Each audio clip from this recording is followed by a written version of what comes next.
Back from my walk. It's time. I kind of want to murder this guy, but maybe I'll not. Alright, Hobo Man. So that's out the front, or sorry, the back door. So let's go over here.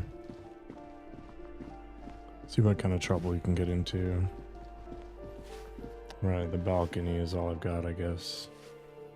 And what's his name isn't going to be here until the evening, so I'll have to keep that in mind.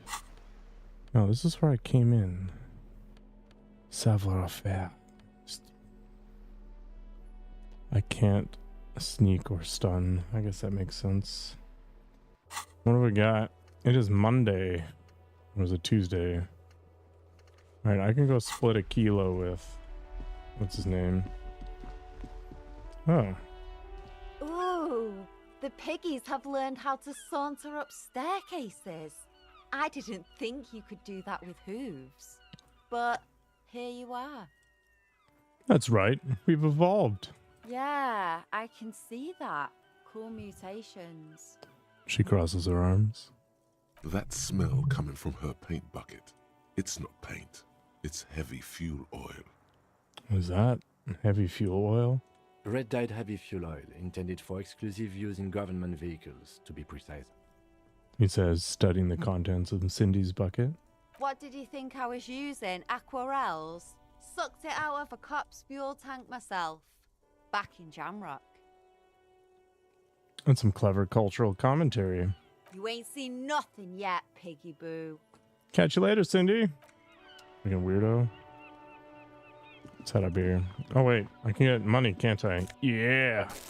Hobo cop. Oh, take all the money. Above, tarps flap in the wind. Forgotten hammers and nails rust. Door is locked. You can't get in.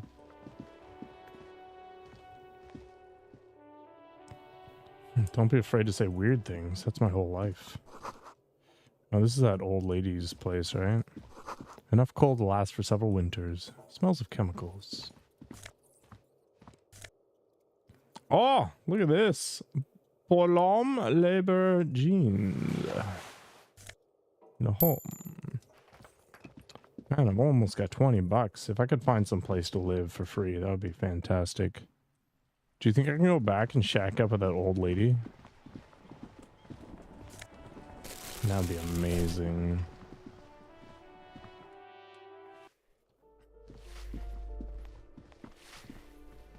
Give me a moment. A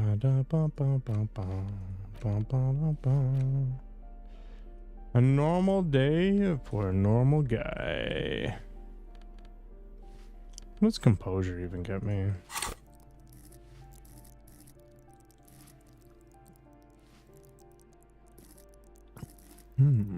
Straighten your back, keep your poker face.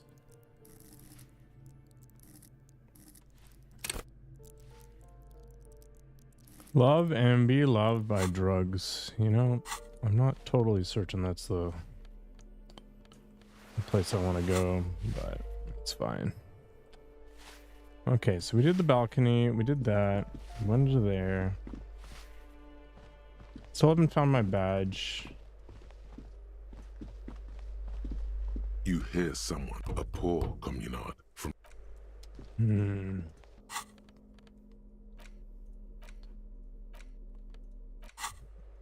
I wonder if I need these postcards for something or if I can just sell them.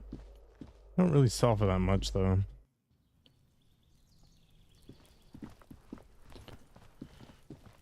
Okay. Just an ordinary wall. Nothing to see here. Yeah, why? Why must we stop to look at this wall every time we pass by? We have business to attend to.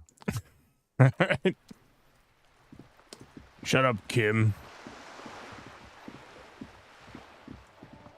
Should I go and talk to the lady again?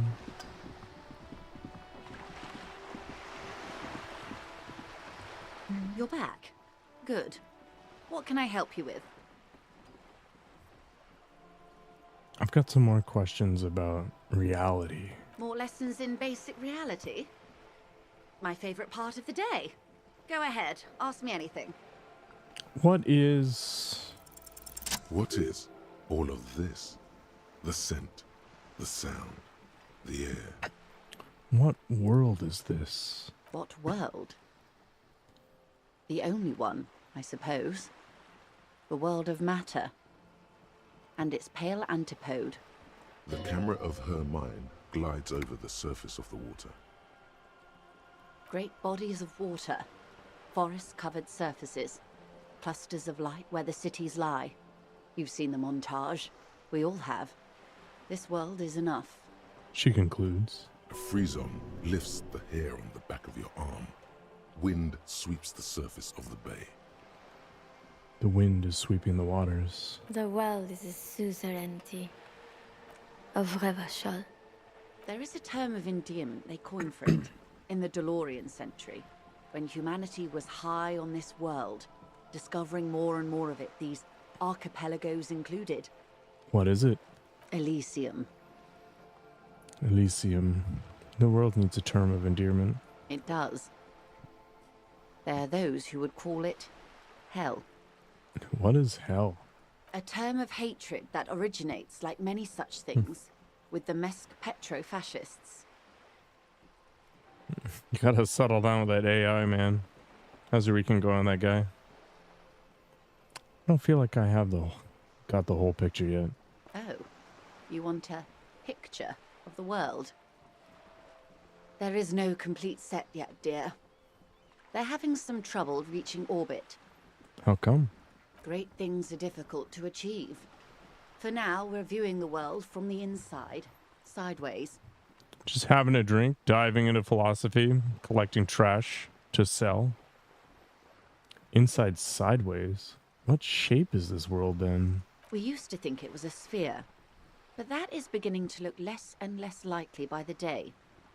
You wouldn't know it from the tabloids, but the ORG nations have been launching weather balloons into the lower ionosphere since the 30s. Is she a flat earther? You never knew I was a software developer? That's okay. Most people peg me for a movie star or a model. Mm-hmm. ORG, Occident Revachol Grad. There's a steadily increasing trickle of images. Between the big three scientific contributors, they're piecing together a dark grey corona. I was a gym enthusiast. You out of your mind. What do you do for a living, man? What's your raison d'etre? Yeah, thanks for Lord Garnice. How's the Archmage going? Thanks for the biddies, man.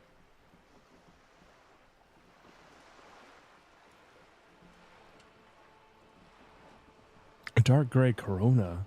Yes. Pale covers 72% of the surface. There are grey flares and prominences, even arcs above entire isolas. The images are blurry, but if there was a sphere in there, it certainly looks like it fractured a long time ago. A cold fear seeps into you. The pale? And what do you mean corona? They say there is a rarefied envelope of matter surrounding the darkened disk of our planet. That is, if we are still living on a planet. Or, to speak more plainly, imagine vast swathes of land disrupted by nothingness. I am sorry, dear. It must sound quite terrifying through the acute encephalopathy. Even scientific positivism isn't entirely convinced about what we're dealing with here. But this is one of the greatest questions of our time. Maybe when they get the complete set together, it will jolt us out of our rut, bring us together, however naive it may sound. Fractured corona doesn't feel like it's going to bring anyone together. You have misimagined it. I don't have the power to convey to you the effect and geometry of the images that depict our world from below low orbit. It's like the crowning of the world. It's insane. Very disco. You'd love it. Well, if you say it's disco. See? Everyone finds something worth holding on to in this world. however wasted its opportunities. The cold seeps into you. The air is heavy with 80% humidity. Gross. Hey, no problem, our nice.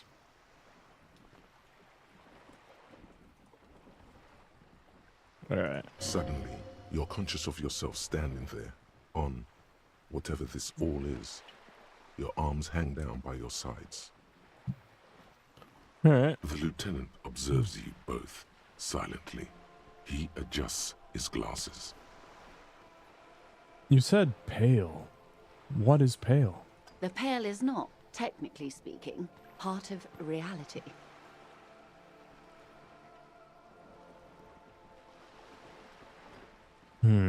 Yes. Also, I think we've had enough excitement for today. Remember, we have a cadaver to attend to. His voice is low, but firm. All she can say is, Of course, Lieutenant. Let's try something else. Okay, then. the lieutenant glances at you from the corner of his eye.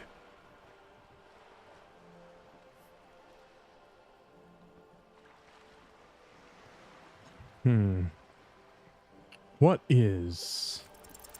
It remains a mystery what you mean by this something close. This isn't about you. It's about reality. Let's ask for Kim to step away while you discuss the Pale. Is what you want to do. But should you? He expressly stated you shouldn't hear about it. What if it renders you mad? Or catatonic? Or makes you lose your memory again? Yes?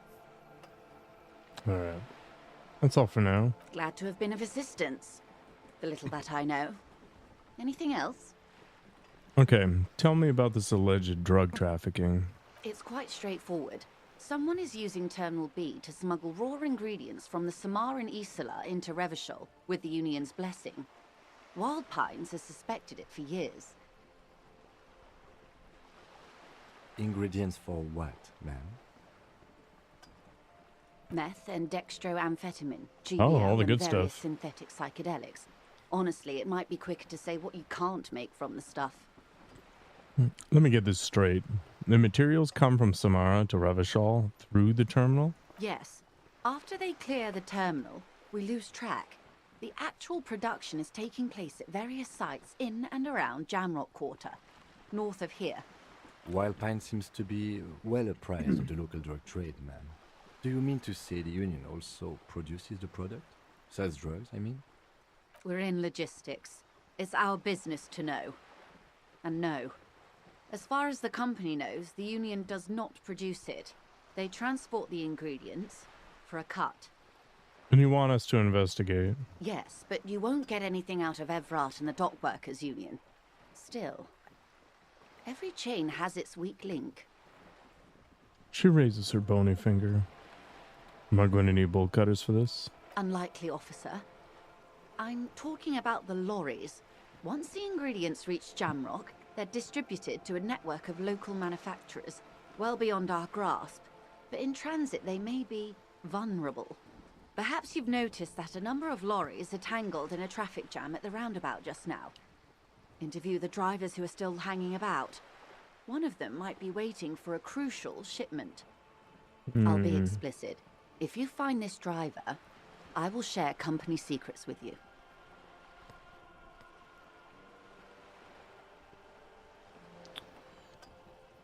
It's no coincidence the lorries are stranded there like that, is it? No. We asked East Motor Track to raise the drawbridge. The road company is a partner of one of our subsidiaries. However, She pauses, looking to the sea. this is a limited time opportunity. Once the complaint has been processed by the Trade Committee, they'll have no choice but to lower the drawbridge, and the operation will continue. She looks north. Thousands of litres of raw ingredients will pour onto the streets of Revachol. Not the east across the river, but the west. The vulnerable, the weary. A cold breath rushes in from the bay, making its way down the alleyways and potholed streets. From Martinez to Jamrock, in the traffic you hear the clinking of glass vials, concealed beneath tarpaulin. Or is it just your teeth chattering in the cold? Effing misery. A lot of it. It comes in from large Samaran factories in South Safre, Sigai, and Sinyao. The literage they must get from this terminal alone must be oceanic. Well, at least this solves one mystery. What is that, Lieutenant? Why I had to call East Motor Tract and beg them to open a drawbridge for me. I'd wondered since I first drove in, on my motor carriage. I am sorry for the inconvenience, Lieutenant Kisaragi, but we need them trapped here. This is a unique opportunity. I'm sure you understand. Why didn't you come to the RCM earlier? We did, on more than one occasion. Apparently, there's some sort of inter-precinct disagreement about whose jurisdiction this area falls under. We know the company has launched its own probe into the Union's alleged involvement. We also know it's come up empty. It's not just the RCM. No one's been able to find any hard evidence. Well, here's your chance, officers. We already have some suspicions that one of the drivers was present to the lynching. The two might even be connected. Or not. Though, if you have evidence to the contrary, I'm eager to hear it. As eager as I am to share it, Lieutenant, once the job is done.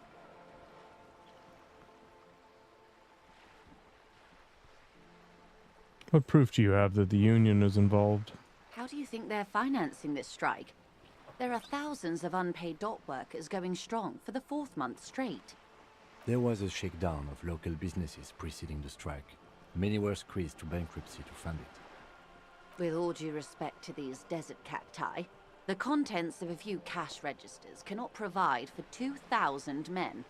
The local businesses can scarcely provide for themselves. So you think the strike is being funded with source ingredients for drugs? Precisely. Smuggled out of that very gate at night, most likely, then loaded onto lorries and driven to Jamrock. You simply need to find one driver who will open up to you.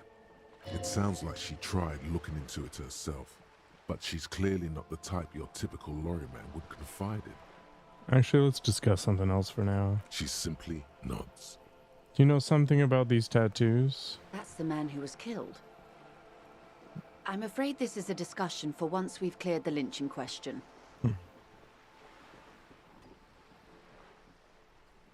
Do you know something about the tattoos? Better not tie the 4th day to the Bat's day on this. I hope there is something else I can help you with. Thank you. That's all for now.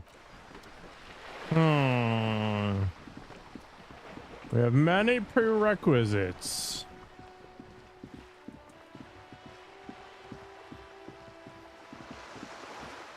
Do I want to read books? I don't think so. I feel like...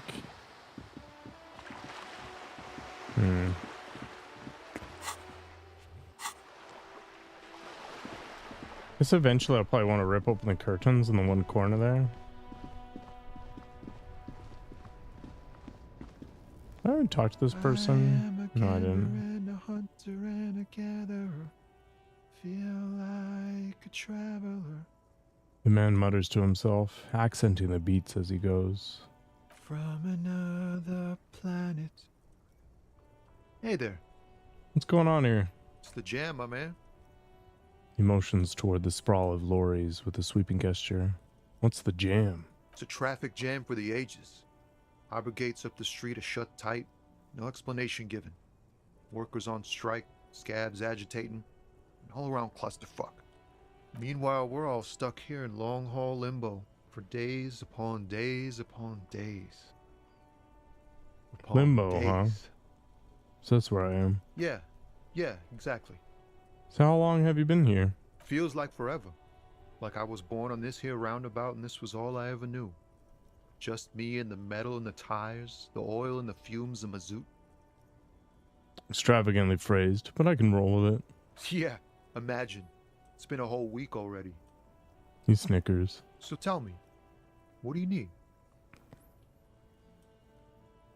You know anything about the dead man? The one hanging behind the hostel there? He ain't one of us drivers. I know that. All accounted for. Otherwise, I haven't really asked about that. Been wasting time right here. Keep him busy. Busy? With what? Analyzing the fundamental structural and psychological conditions of being stranded in the midst of a sea of motor lorries. and their sad, despondent chauffeurs. And your conclusion? A sense of surprise there ain't more bodies hanging from more trees. Tell me about this strike. It's like whatever's going on over at the docks. Workers got a blockade set up, making demands, no way in or out. What's a union demanding? Some pretty wild stuff, I hear. Like a giant new power crane in half the company? I forget what exactly. Good on them, I guess. I've heard talk there's a company rep in town, too. Like a strike negotiator type. They'd know what's up. Precise demands and so on. What do you think the company wants? They want to keep that money flowing in, my man. Ka-ching. Anything else I should know? Anything else? Yeah, this ain't really my area of expertise. I just do my job and get paid. I have things to do and places to be. All of us do. Oh, who? Us lorry drivers. Camionneurs. You still hang around here waiting for this mess to end. Most have scurried off somewhere to get drunk or high. Or laid. Not that I blame them, really. Not you? Not my thing. Chasing transient pleasures is a drag these days. I prefer the examined life now. Thinking, reflecting, observing. He glances down the road toward the horizon, a glint of something in his eyes. What's better than chasing transient pleasures? The more transient, the better. When one's ended, you can get onto the next one. He tries his best to look nonchalant, but there's a rigidity in him, as if trying to conceal something warm and deep beneath a cool exterior. What are you hauling anyway? Oh, high-grade narcotics, Anime illegal concert? firearms, stuff like that. Maybe you'll see baby metal or something. And those fireworks videos you posted were pretty wild. Time to arrest him. Okay. And what are you actually hauling? Can't even get a few jokes past you, my man. I've got another haul of found cargo. Mostly sporting goods, tracksuits, and that kind of thing. They usually get shipped to Grodd in the Occident. Though we've been making headway in the Il Moran market lately. Could I get one of those fallen tracksuits you're hauling? We're pals and all, but I can't just freely hand out the merchandise. The bosses won't be happy. There's no denying it. Your body needs to feel the touch of some good performance wear. That's your machine behind you? This rockin' beauty. Sure is. Like a rash you can't get rid of. You interested in heavy-duty cargo machinery? Yeah, these lorries are pretty neat. Neat. For carrying large quantities of cargo a long distance. These found tracksuits need to find their way to the kids way out in Wamrau and Loran Bird somehow. So, nothing illegal then? Not unless they've illegalized sports equipment while I was on the road. Never. They would never illegalize sport. Sport is the most wholesome thing known to man. Right, I had another question. The man taps his fingers rhythmically against his arm. Can I just spare some change for working stiff? Huh? Oh. No, I ain't got any money. They don't want to pay for unfinished work. They who? The bosses, man. Makes sense. First work, then pay. Makes sense. It sucks is what it does. Maybe don't tell people. The people they don't like are actually right. Ease into it. Don't go too far. This seems like a personal matter. Hey, my man, I want to know about your soul. Cool, cool. We all want to know each other's woes and all. But people, man, they have slippery souls. Just like that, he slips out of your reach. It is possible the yelling didn't help. I'm good for now. Good talk. Don't be a stranger. Amazing. All right. I got -1 for my thoughts. Apparently, I'm not that empathetic.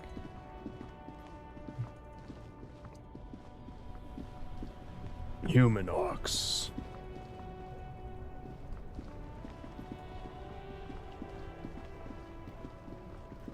Yeah, I'm not sure I'd want to be that up close and personal, but looks like fun. Actually, let's... Oh, sick. What? A sewer grate. Gateway to the River of Filth.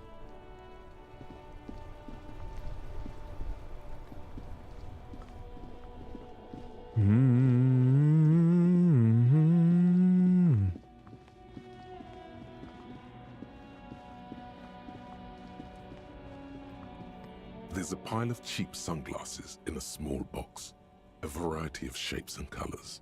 You like sunglasses, officer? I've got the latest styles right here. The vendor takes a pair of sunglasses and sticks them under your nose.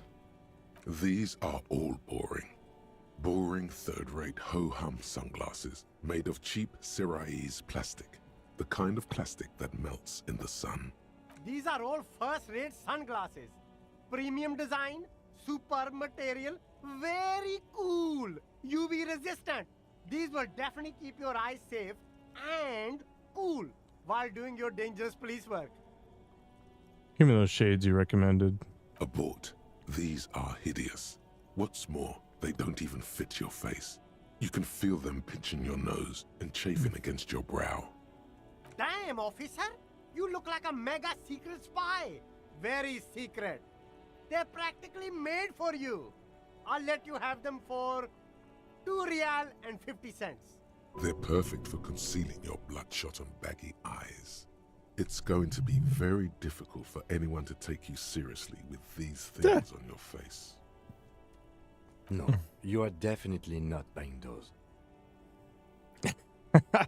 You're right. I'm too sensible for those. Are you sure? But they look so good on you. You should think this through, officer. No luck. All you find is this lime-colored cellophane visor, produced by a bargain sportswear brand called Amphibian, apparently. There's a malformed green frog on its bent cap.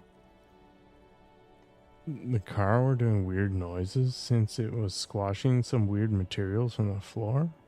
What? Oh, that visor is perfect for you, officer. It'll definitely keep the sun out of your eyes while you're shooting criminals. Bang, bang! And all for a mere 6 real. Let's put the visor back. You don't like it? Sure, Square Joe. No problem. Let's get you some real shades. I'm out. There are clothes inside. Cheap second-hand clothes, smelling of strangers' body odors. Don't be shy. These are premium class clothes. Good quality fabrics, best retro design. Save the economy with your style, officer.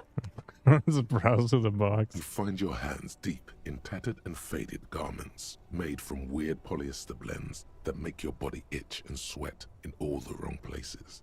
Economical, but also trendy. Look first-hand, buy second-hand. Keep the economy moving. Let's see if we can find something worth salvaging. Something cold grazes your hand. Synthetic and sleek. A windbreaker. Surf, it says, but also wind, summer, 100% waterproof, and sport. All in different typefaces. Sick. This jacket is the apex of human evolution. The moment at which man became weatherproof. Practical, and yet may deaden your senses to the world around you. Possibly because of the awful typeface. Good choice, officer. Mega sporty. And it's only $4.50 for you, sir. I'm out. Maybe I'll come back. Oh my god. I'm dying. You see 2 lowly, defeated speakers, thralls, slaves basically, perched atop them like conquerors surveying the land. A pair of found, durable wear sneakers, Ultra Series. I can see you with taste for luxury, officer. Can't keep your eyes off those sneakers? A pair of found Ultras. The design is impossibly sleek and simple. A futuristic silhouette with a sleek monochrome colorway, a jet black upper, and a silver-lined midsole.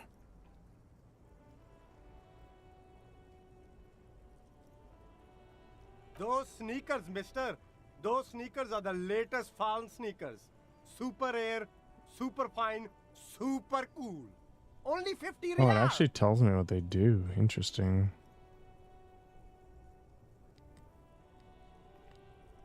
These once respectable speakers have been conquered, reduced to a mere prop by the indomitable Faun Ultras atop them. No, no, don't look at the speakers, officer. Look at the sneakers. The sneakers are the stars here. But I already looked at the sneakers. Then look at them again. These are the premium lifestyle sneakers, officer. The best on the market. Can't I just buy the sad conquered Samaran speakers? No way, officer. These aren't for sale. They're bad speakers. Low-fi socialist junk. That's why I want them. I think I might be lo-fi socialist junk myself. No, officer. You're a high-class policeman who accepts nothing less than the best. Lucky for you, I've got the best on sale. You don't know what I am. I don't even know it myself. I want the speakers. Well, if you want them, Pauses for a moment, calculating. but see, they are the pedestal for my sneakers. If I let go of the speakers, where will the sneakers go? I can't leave premium lifestyle sneakers on the ground. If, on the other hand, you wanted to buy the sneakers too, I could maybe throw in the speakers for little extra. 50 cents? You keep coming back. That's good, officer. +1 composure? Yeah, I don't care. I don't think. The shine on these sunglasses lasts a Oh, lifetime, yeah. officer. 100% Shades of guarantee. self-destruction. Oh, these just straight up give you perception. Interesting.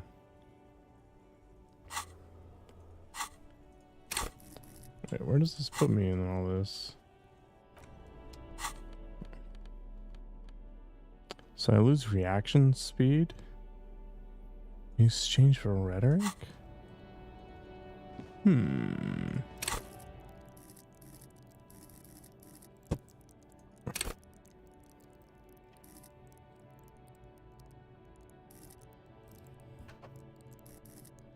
Literally 0. Intellectual discourse is not my thing. I am a dumbass. The shine on these sunglasses lasts.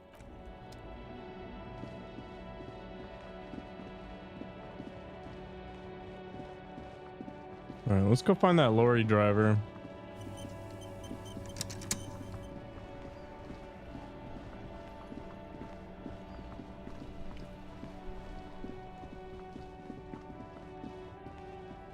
Dude's still chilling here, which is good. Damn, that felt good. Your heart's pounding nicely. You should tell people to fuck off more often. Kim, I think I should tell people to F off more often. It felt really good. Not as a general rule, but that one was justified. Better to get the lay of the land before telling people to fuck off. That means you should do it whenever you feel like someone's disrespecting your authority. F yeah. That's the spirit. Never forget, the whole world's a wooden house and you're a goddamn flamethrower. Looking for something, Runt? Come to tell me to fuck off again? You could push him by asking him to show you the soles of his boots. He definitely looks like someone capable of a lynching. Let me see the soles of your boots. Been admiring the stompers, Runt? For sure, I can demonstrate them. On the bottom of the man's boots, you see an intricate tangle of treads with no immediately discernible pattern. The wind howls over the Bay of Riverdale, a cascade of cold air flowing through the city streets. Those same streets have left their share of scuff marks on the underside of your green snakeskin shoes. Is that a map of Revachol? It sure is. Where did you get boots like that? Custom made. Cost me a pretty penny. He rubs the back of his balding head. But why? You'll see when the time comes, officer. True patriots carry Revachol in their very souls. Technically, you're stomping on Ravachol every step you take. I know you people don't understand poetry. We're done for now.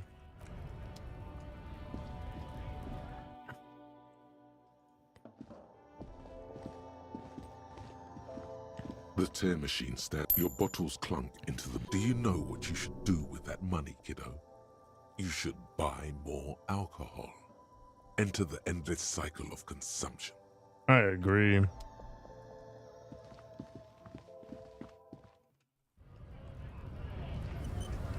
Oh, they're here again. I guess that's good.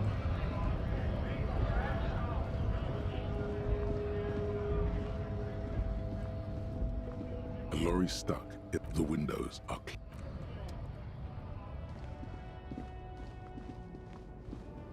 It's 11 in the morning. We don't eat wild pines. Crazy woman.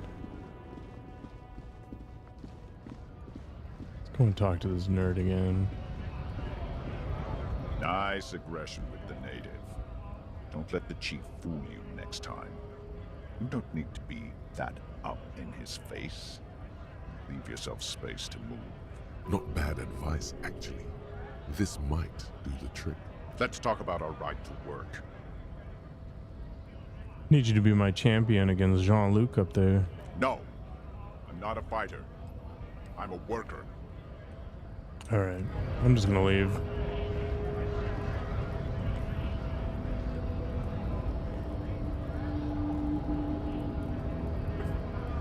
I guess getting past the man ain't that simple after all.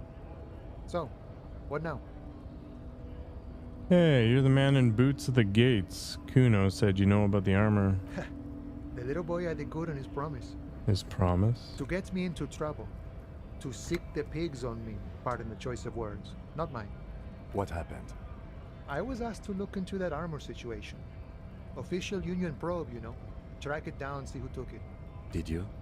At first I thought, why not? Maybe the pieces can feed the strike. Buy us a few more days under the sun, you know? So I went to this boy. He said he'll make me his prison bitch. He's got eyes everywhere, and the cops in his pocket, and he's the king of Jamrock. Serves me right for doing menial footwork. I dropped that probe right then and there, and it still got me into trouble. One bad move is all it takes. So Kuno used us to, what, scare you? It's a minor nuisance. It's all good. He contemplates taking a swig from his flask. He thinks, not yet. Better to get this business out of the way. Sweeter then. The probe into the armor. What did you learn? I learned that people don't want to talk to a drunk Union man about some armor. What else? Not much. Technical stuff mostly. That was the interesting part. What sort of technical stuff? I did some research into this armadura. Let's say I have friends at the library. I didn't get into the material science, just how it comes off. How does it come off? In parts. 4 in total. The helmet was the first to go. The kid says he tore it off and kicked it into the sea. I believe him. The boots were still on the guy last I saw. Too hard to remove. So, as I count, there are 2 parts missing. The gauntlets and the cuirass. This is where I left off. Too much hassle. More like a job for some militia. Hold up. 4 pieces? Helmet, cuirass, gauntlets, boots? What about the leggings? Oh, they're just gone. They don't exist anymore, if they ever did at all. Forget about them. I did. I'm ambitious. I'm going to find all of it. All the pieces. All of it? There are junior officers out there, eager to prove themselves. I would leave some for them, but okay. Let's find all of it. And Mesqui's epic then, all across Martinez.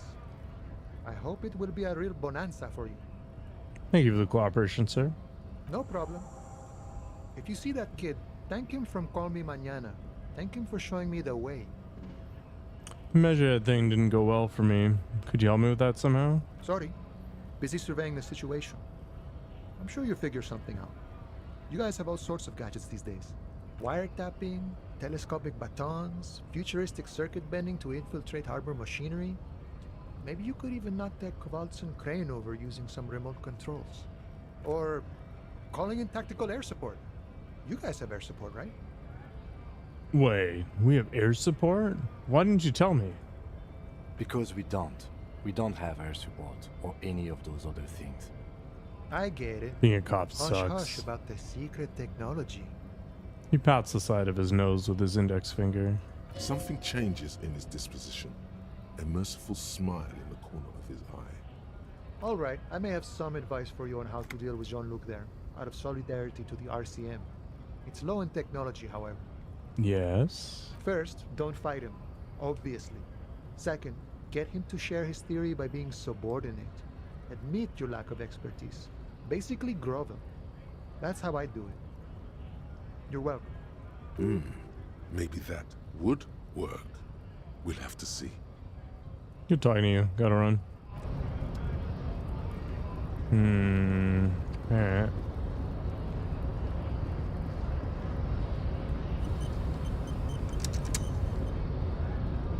Your race descent has only worsened since I last saw you. You have really let yourself go. Are you not with the Hardy Boys? I am not the first line of defense. I am the last.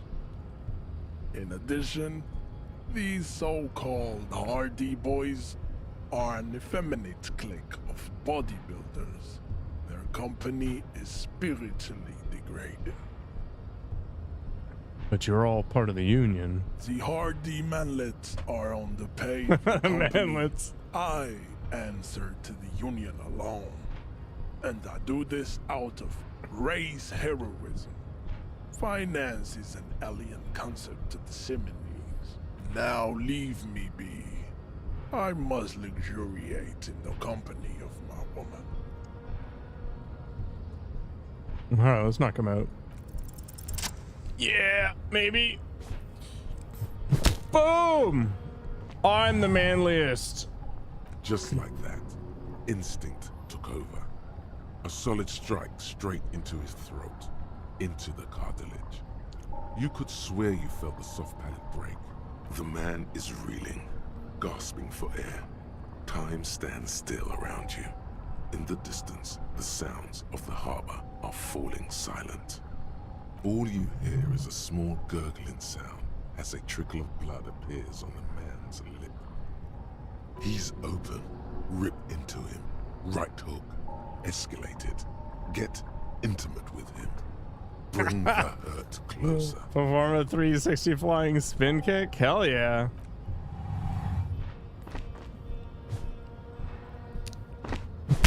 Oh! The man lands with a dull thump, like a broken down puppet of muscles and sinew. For a moment, he still tries to keep his head up, dazed eyes looking at you with unimaginable surprise. To your left is the button. Disco Inferno! As you slam your fist on the button, the man collapses entirely, his head rolling to the side. Looks like you're the new measurehead now. Oh yeah. Her voice is surprisingly calm. No one is the new measurehead. Let's go before he gets up. The lieutenant makes haste towards the door.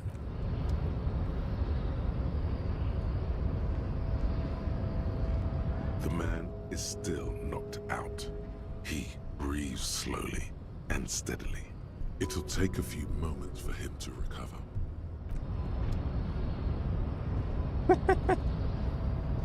God. Yeah, hobo cop.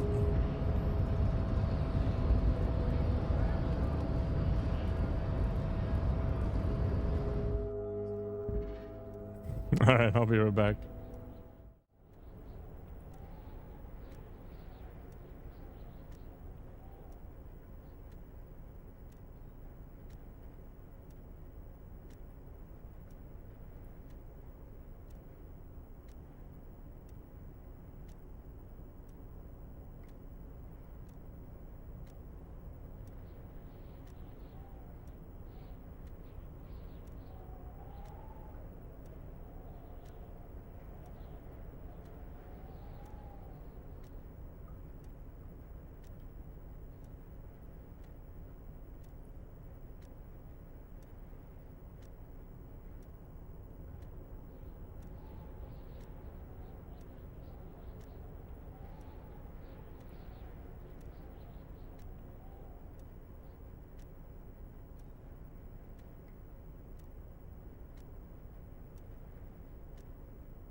And I got a 360 roundhouse kick, people.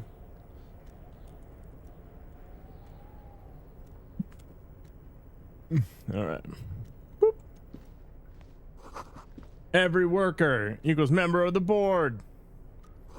This is a Dewey typewriter. The model name is on the back. Standard office file cabinet. The drawers seem to be locked. Someone left the coffee machine on. The dark liquid in the pot looks almost sentient. Book La Fumée. Sick. Yeah? Was pretty disco for sure. Disco. On second glance, someone has forgotten to properly close one of the drawers. It's unfortunate for the Union to just leave their paperwork lying around like this. Let's see what's inside, he thinks. Open the drawer. The drawer opens smoothly.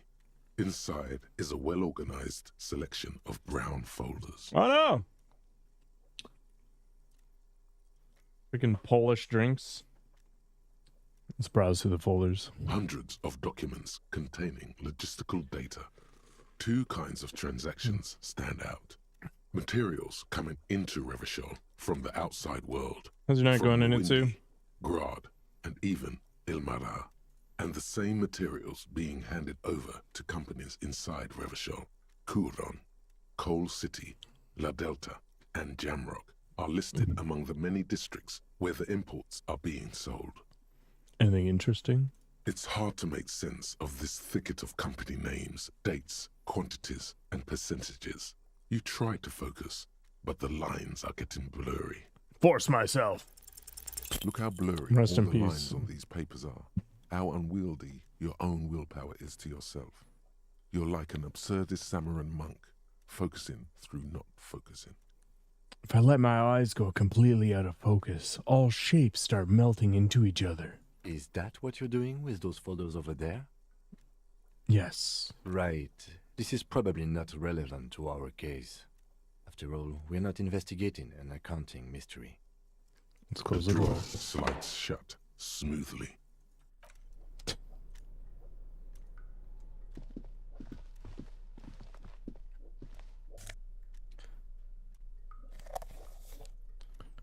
Magnesium. Oh, sick. -1 drama. +1 visual calculus. Play the actor and lie? I'm not very smart, right? So it doesn't really matter that much.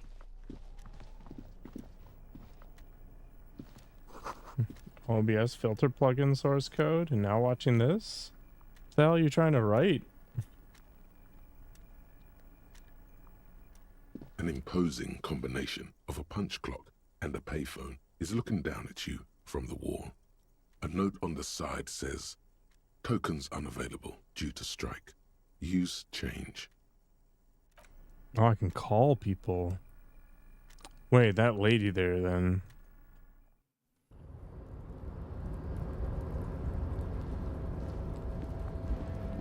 The tarpaulin cloak is still hanging on the railing. The white rectangle of the Revachol Citizens Militia is clearly visible on its back. Let's grab the cloak. As your fingers touch the tarpaulin, it almost feels like the cloak wants to deliver a message of comfort through your fingertips. I will shield you from the elements and give my life for yours. That's what the cloak is relaying. Esprit de corps +1 shivers versus conceptualization? Interesting. Oh yeah. Sick mitts. The leading intellectual organ. Oh my god. The front of this quarterly journal features a large satirical portrait of the late King Friesa. From the sides of his head, a pair of white antlers spread to the corners of the cover. Why antlers? Because white antlers are one of the symbols of communism. They represent a society in accord with the natural world and at the same time above it. Okay. A shameful way to treat a former king, even one as underwhelming as Frissel. Why Frissel? Because Frissel was incompetent, foolish, and cruel. In short, the embodiment of everything the communards wished to overthrow. It's satire, you see. Let's flip through the pages, see what catches your eye. To your disappointment, there aren't any full-color pictures to direct your attention. Just column after column of closely set text, interrupted occasionally by little doodles in black and white. Stop flashing lights from happening. Interesting. Like, what would the goal be? Just to keep pixels within a certain range?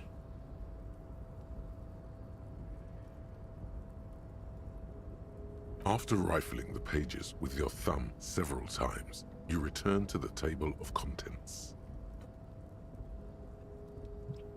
Like, you're trying to make pixels above a certain... The magazine is divided into several sections. International development, color range, Kunst und Kultur, clamped, and local concerns. Just inside the cover, there's also an editor's note. Let's read the editor's note. Comrade, as you know, this journal takes its name from Mazov's immortal expression, Du cristal à la fumée. This was his way of describing the way the rigid, crystalline structures of capitalist ideology turn to smoke under communism. Oh. But, like the structures of capitalist ideology, we too are at risk of going à la fumée. Unlike many publications which are content to spoon-feed their readers reassuring drivel, La Fumée is committed to telling the radical truth, even when that truth may drive away potential subscribers. So please, if you value our radical Mazovian perspective on contemporary politics, culture, and international affairs, please consider subscribing today. Yours in struggle, the editors. Kim, I think this is a communist magazine. What do you expect? It was laying around the office of the Debarders Union. They're probably bankrolling the thing. You flip back to the front of the magazine. The table of contents unfolds before you. I want to catch up on international developments. This section includes a long, tedious critique of the latest round of free trade negotiations between the EPIS nations and the Free State of Semenine. You also skip over an article about heavy fuel oil smuggling along the Messina border, something about bear wrestling in Samara, book riots in Yugograd. It's actually kind of interesting idea. I wonder.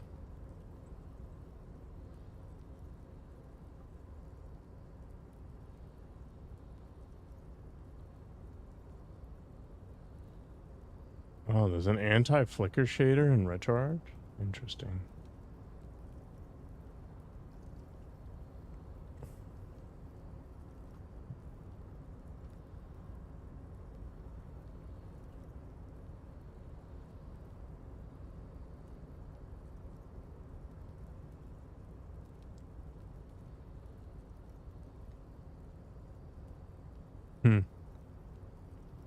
FFmpeg has one too. This doesn't look that hard to implement, all things considered.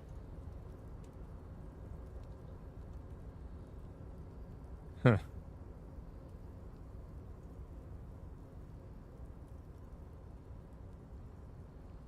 Well, you could, like, your frame buffer would have to have a certain latency, right? And that would give you access to whatever you want. But it's not that interesting. Have you seen this one though? Like, it doesn't do colors, but it does white. It's interesting.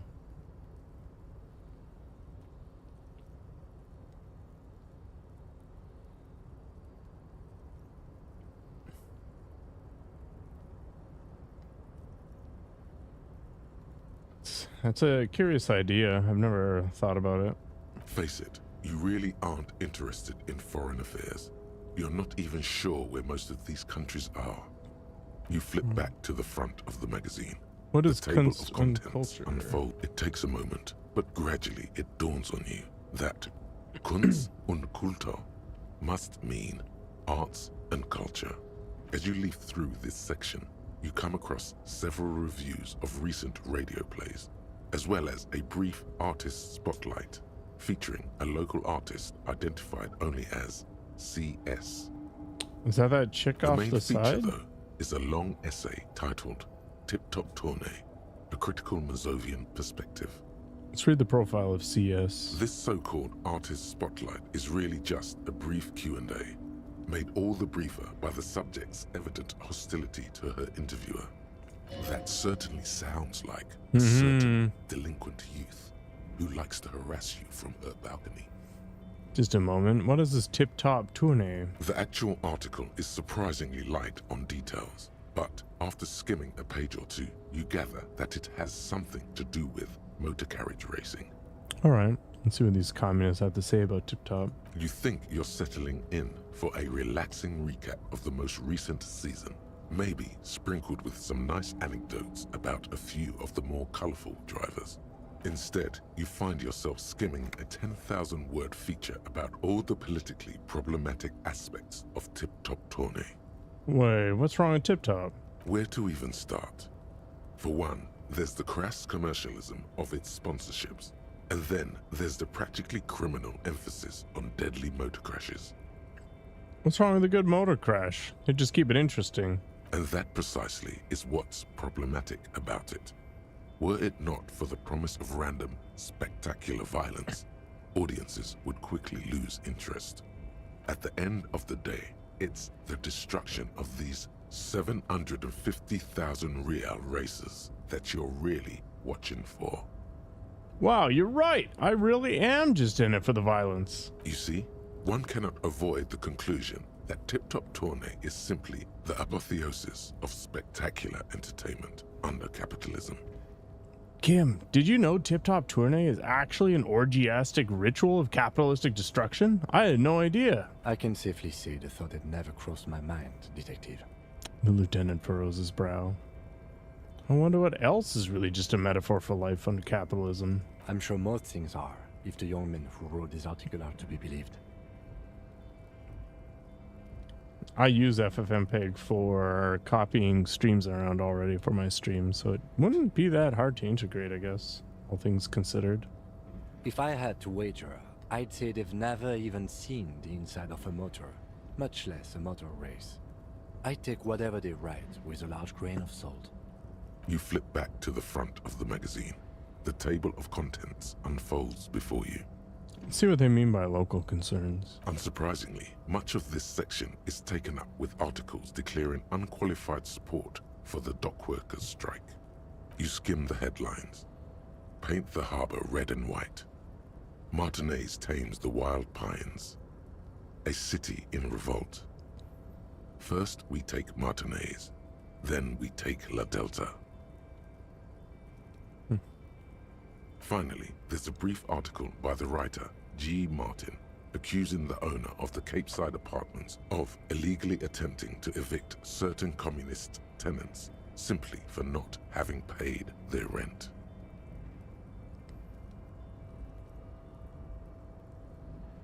Charging rent just to live somewhere is pretty outrageous. The writer G. Martin remarks dryly that capitalists love wealth redistribution, so long as it's only redistributed upward. You flip back to the front of the magazine. The Put the table magazine of content. away.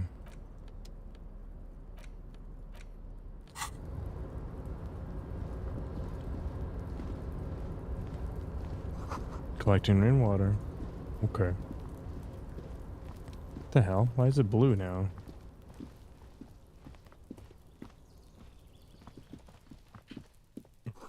At least 3 packs worth of cigarette butts. Hell yeah.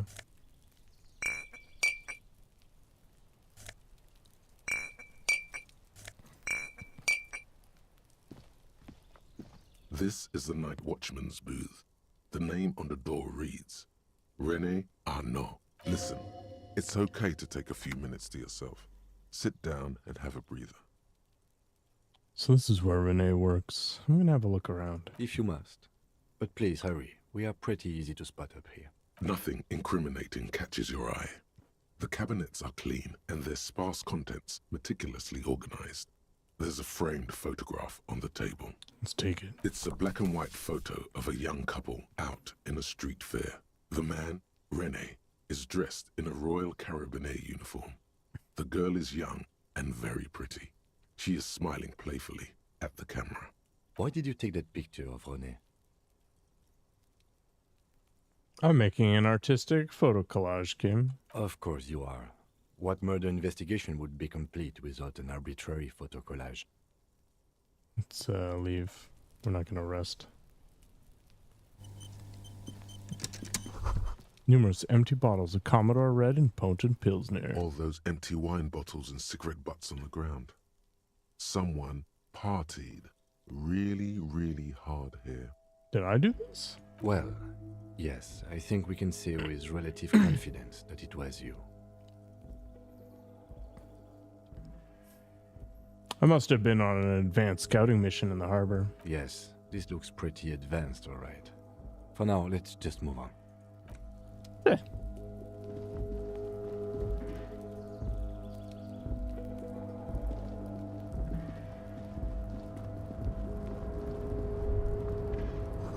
All around you, great machines and questions. White pine trees are printed onto the screen covering. Looks like a forest under snow.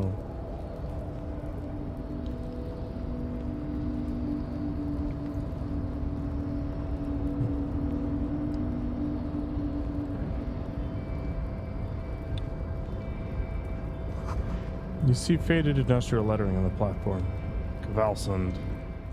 Can I auto run like literally all the time? That'd be cool. What the hell is detective mode? Oh. Hardcore. Twitch integration, streamer mode. Kind of like the idea of detective mode. Is there maybe an auto run button? Sadness. Alright. Bam. Making money.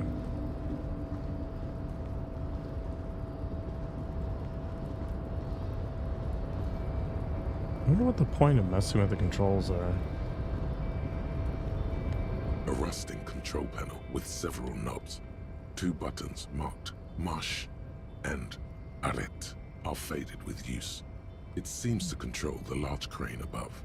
A container is attached to its hook block. Alright, let's go. With a loud grind, the crane shifts overhead, moving a massive metal container through the air.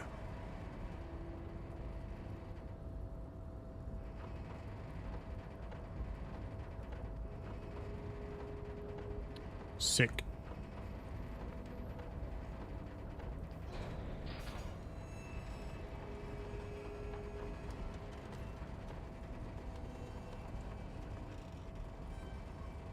Wow, this is long-winded. And with a surprisingly quiet thunk, the crane places the container down. The harbor sleeps as the strike rages in the distance. The crane can rest again, now that its purpose has been fulfilled. Understood. Let's get back to the panel. The rusty control panel grows warm to the touch, then grows cold. It is finished. I can't see how that was worth the wreckers, except for seeing the crane in action, which I admit was satisfying. Let's leave.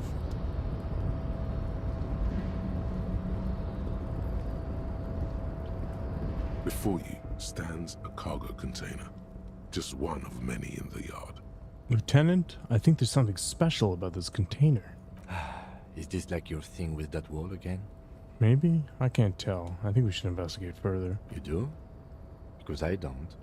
What? Why not? There are a million containers here. Why are you fixating on this one? Maybe there's contraband in here? There may very well be, but we are not here to look for that.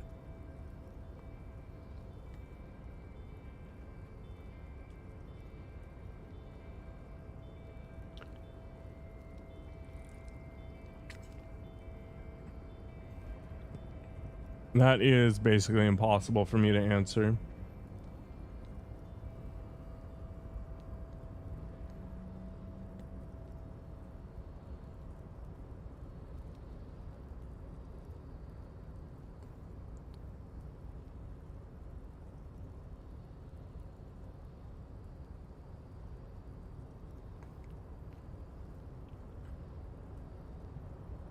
You're looking at what, like 4 million pixels, give or take? Iterating over 4 million numeric values is not a big deal, to be honest, for most machines. But generally speaking, when you're talking about like GPU pipelines, that's even easier.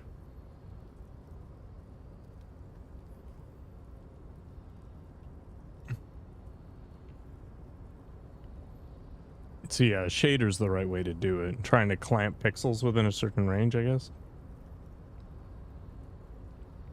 We are not here to interact with containers. We are here to talk to the Union, right? Let's open the door. You attempt to turn the handle, to no avail. The doors seem to be mechanically locked. To your left, the lieutenant considers your actions with some puzzlement. Let's knock on the door. No reply. Let's persuade the door to empty. Or open. Why are you even trying to open a door with rhetoric? Because getting physical wasn't an option. Because what wasn't an option? Using my body over my wits. Now is not the time to get philosophical, detective. You can do that after hours.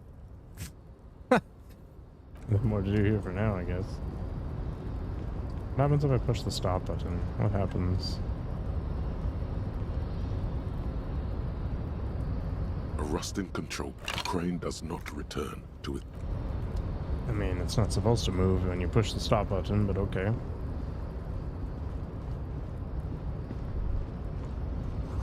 The shipyard ahead is oddly quiet. The great machines are sleeping.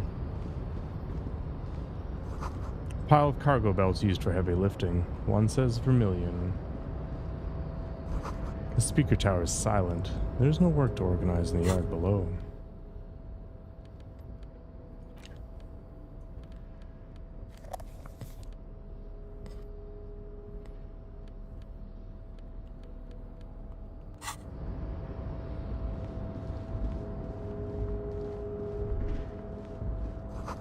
The musk of oil and rust comes from the chasm in front of you. It smells like blood. Oh, is it because I didn't have the pry-bar on? Oh, that's new to me. So that means I need to go back and see what I can open up. Okay. Industrial-sized thermos. Smells like burnt coffee.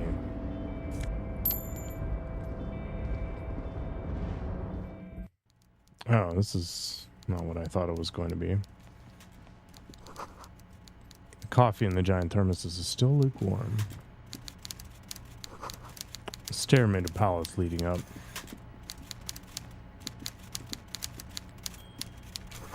A taxidermy fish that tells time.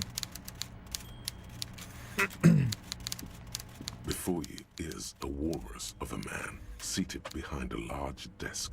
He looks up from his work, not the least bit surprised to see you. With great effort, he straightens himself up in his chair, yet says nothing. He simply stares at you. Are you in charge of the dock workers? Welcome, Mr. Dubois, Mr. Kitsuragi. It's good of you two to stop by. Please, have a seat. He gets used to a tiny chair opposite to his giant desk. I'm Everard Clare, head of the Debarders Union here in Martinez. The man relaxes into his chair and continues. I'd offer you my hand, but unfortunately my health prevents me from getting up. You understand? He looks extremely comfortable. The tiny folding chair, on the other hand, looks like a torture device. You go ahead, detective. The lieutenant nods at you, then the chair. Whatever he has in store for you, it can't be good, he thinks. I'll do my best. Forget about that. What's with this Dubois stuff? You're getting some seriously bad vibes from that name. Why are you calling me Mr. Dubois? Please, Mr. Dubois, let us converse in a civilized manner, as equals. Take a seat. I insist. It's nothing. Yes, that's probably right. It's nothing. Forget about it. Filter it out. He's trying to throw you off your game with this Dubois nonsense. Don't give him the pleasure. I don't sit. It's kind of my thing. Very well, Mr. Dubois. I respect a man with strong convictions. As he nods, his multiple chins move like ocean waves. I, too, have convictions. One of which is that I will not engage with any man who won't face me at eye level. Should you find yourself more amenable in the future, I'd gladly resume our conversation. But until then, I'm afraid I must ask you to leave. He turns back to his typewriter. You're no Titan of Volition, buddy. He's got you in a fork. Sit down or leave. Take a seat. Excellent, Mr. Dubois. I can see that you're a reasonable man, and reasonable men can be of great use to one another. Damn, this chair is uncomfortable. So tell me, how can the head of the Debarders Union help a representative of the Revachol Citizens Militia today? The chair is incredibly uncomfortable. Fortunately, your ass is made of iron, and the chair is made of wood. Iron beats wood. You manage not to shift around too much. I beat my wood, too. Oh, by the way, I heard you got a rather rude reception from a certain Lawrence Gart. Some people have no manners, it pains me to say. This should take care of that nonsense. He points to a giant novelty check on his desk. It's absolutely comically huge. It should be sufficient to cover your expenses for a few days and patch over your differences with a cafeteria manager. Go ahead, take it. Points at it again. Hey, that's 25 real. That's good money. Think of all the stuff you could.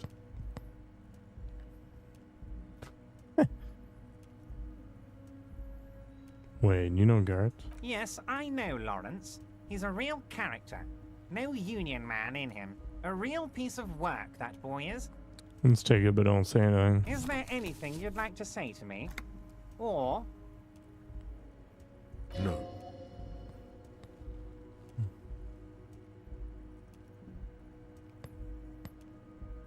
No, it's cool. Cool? I wouldn't go that far. I'm sure there are cooler things than delivering a comically oversized novelty check to a cafeteria manager. But, sure, if that's what's cool nowadays. Now, I'd like to set your mind at ease about one other matter. Your lost gun. Let me assure you, Union people are on it as we speak. I've got my best hounds looking for that lost gun. His slug-like lips move, but all you hear is an echo. Lost gun, lost gun, lost gun. The world is swallowed by a black hole of fear. Only two words escape its gravitational pull. Lost and gun. I'm not worried. I got this. Are you all right, Harry? You say you got Harry this, but Dubois? you seem a little Is that my anxious name? to me. Don't be. Everything's going to be all right. It's not like you left it loaded. You didn't lose a loaded gun. Local children aren't out there playing with it right now, pointing it into their own mouths. It's in a safe place. I just know it. I have a feeling everything's going to be all right. God, you're sweating. Your knee is jerking. You're about to cry, aren't you? No, You're about I'm to cry because you lost your gun and those children are gonna shoot themselves with it. So what? Men can cry too. You want to cry? God, you're weak. What's not? Whatever you It's do, you requesting don't to co-stream You'll with think me or you're something. disgusting. How's it going, Schnooey? Mr. Dubois, you don't look so good. What is this, Mr. Dubois? He keeps repeating. What is he trying to pull here? You need to cool the fuck down. Chill. Mr. Dubois! Mr. Dubois! Harry! Let's keep sliding down the chair like a jello shot. Mr. Dubois, are you okay? Can I get you a glass of water or something? Are you having some kind of medical emergency? Maybe you could use your hands somehow, in a kind of throw-in motion, like you're throwing that Mr. Dubois act right back at him. He's Mr. Dubois. Actually, this chair is uncomfortable. I could use that glass of water. What an odd demonstration of... you got me, Harry. I don't even know what. As entertaining as it was, I'm afraid we're wasting our time. And I'm an extremely busy man. Yeah, it's like co-streaming stuff that Twitch is trying to push. Okay, enough. We are here to ask you some questions pertaining to a murder investigation. Quick, here's your window. Get yourself together and ask him questions. Police officer questions. It is about time to stop embarrassing yourself. Questions will help you regain some of your lost dignity.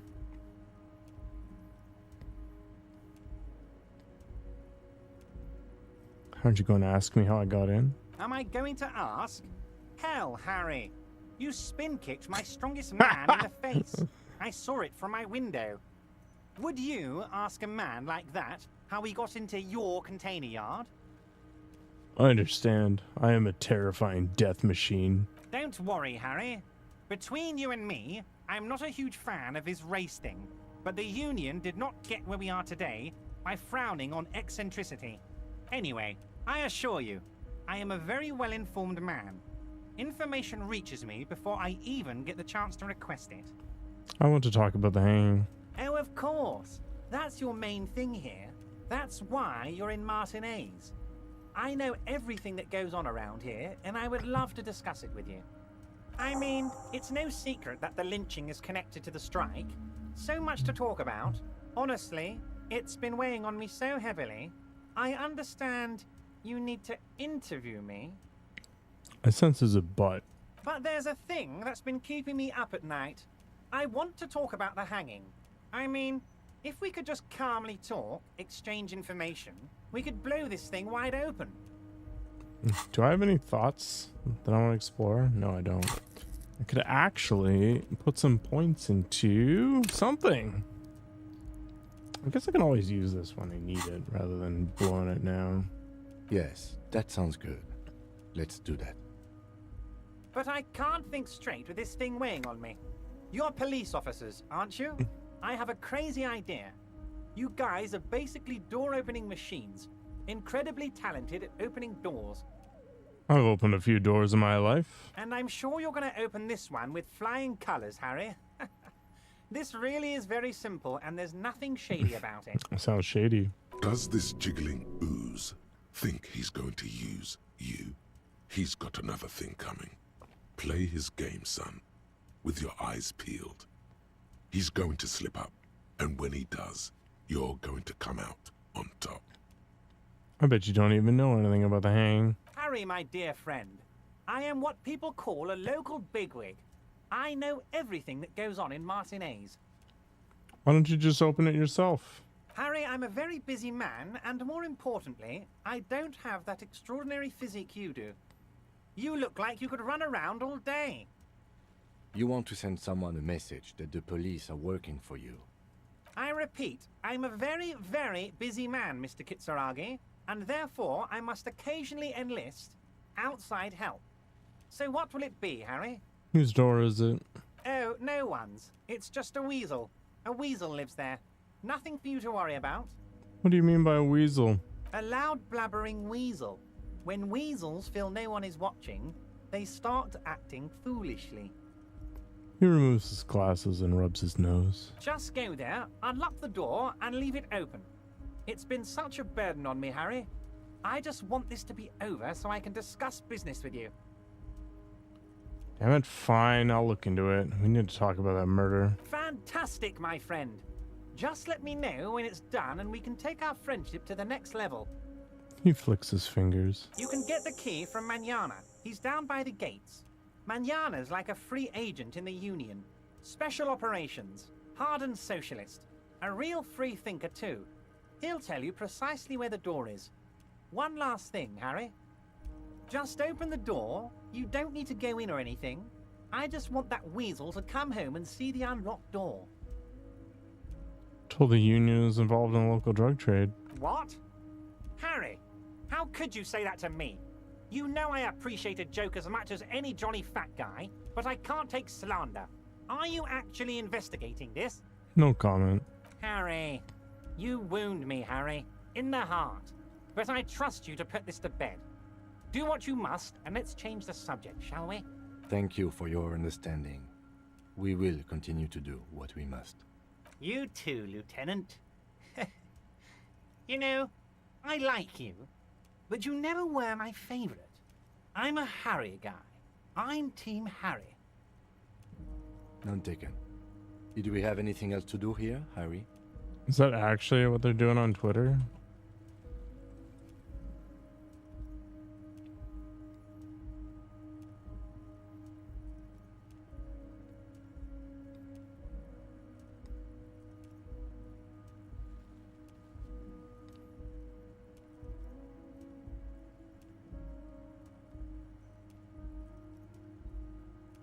Oh, it's almost that time of year where people throw September in their Twitch titles. Where are they?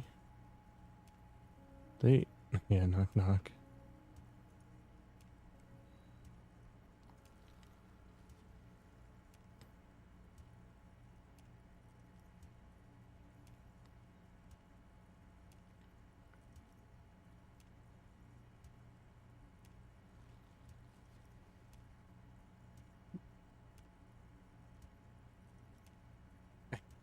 Yeah.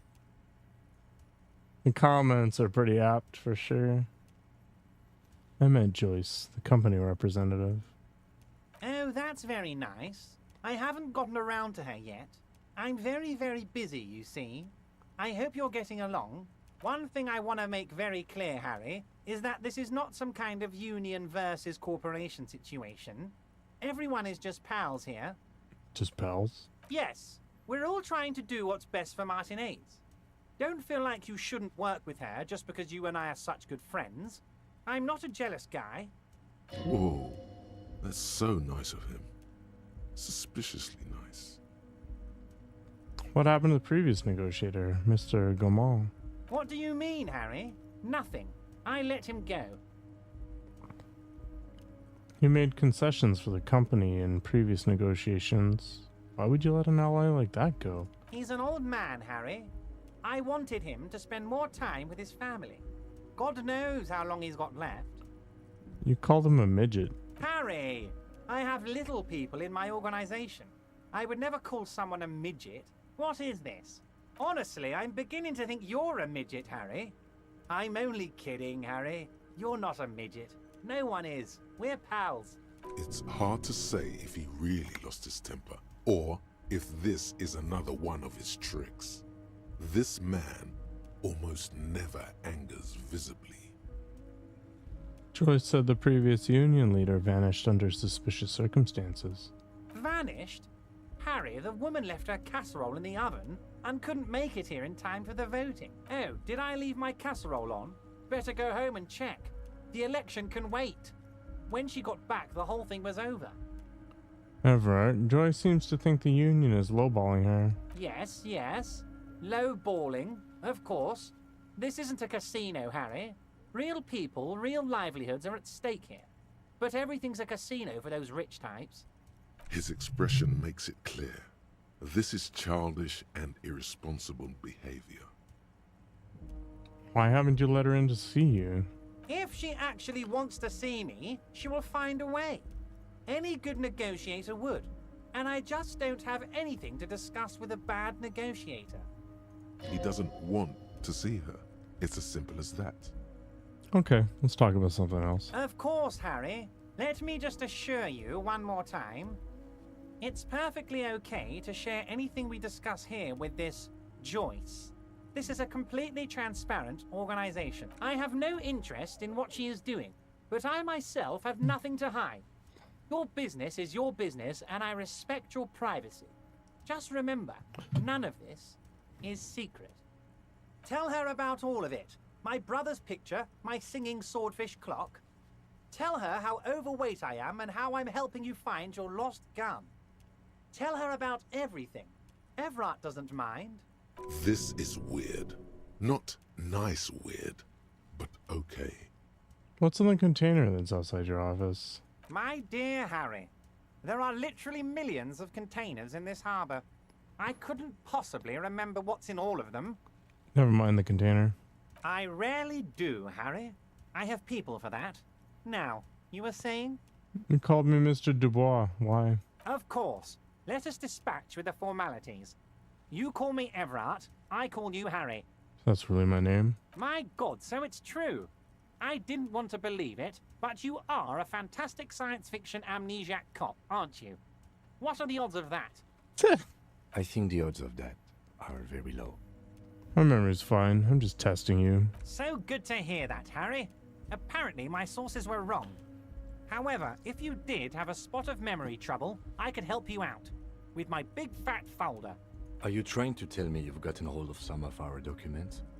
The lieutenant inspects Everett over his spectacles. Mr. Kitsuragi, would you mind?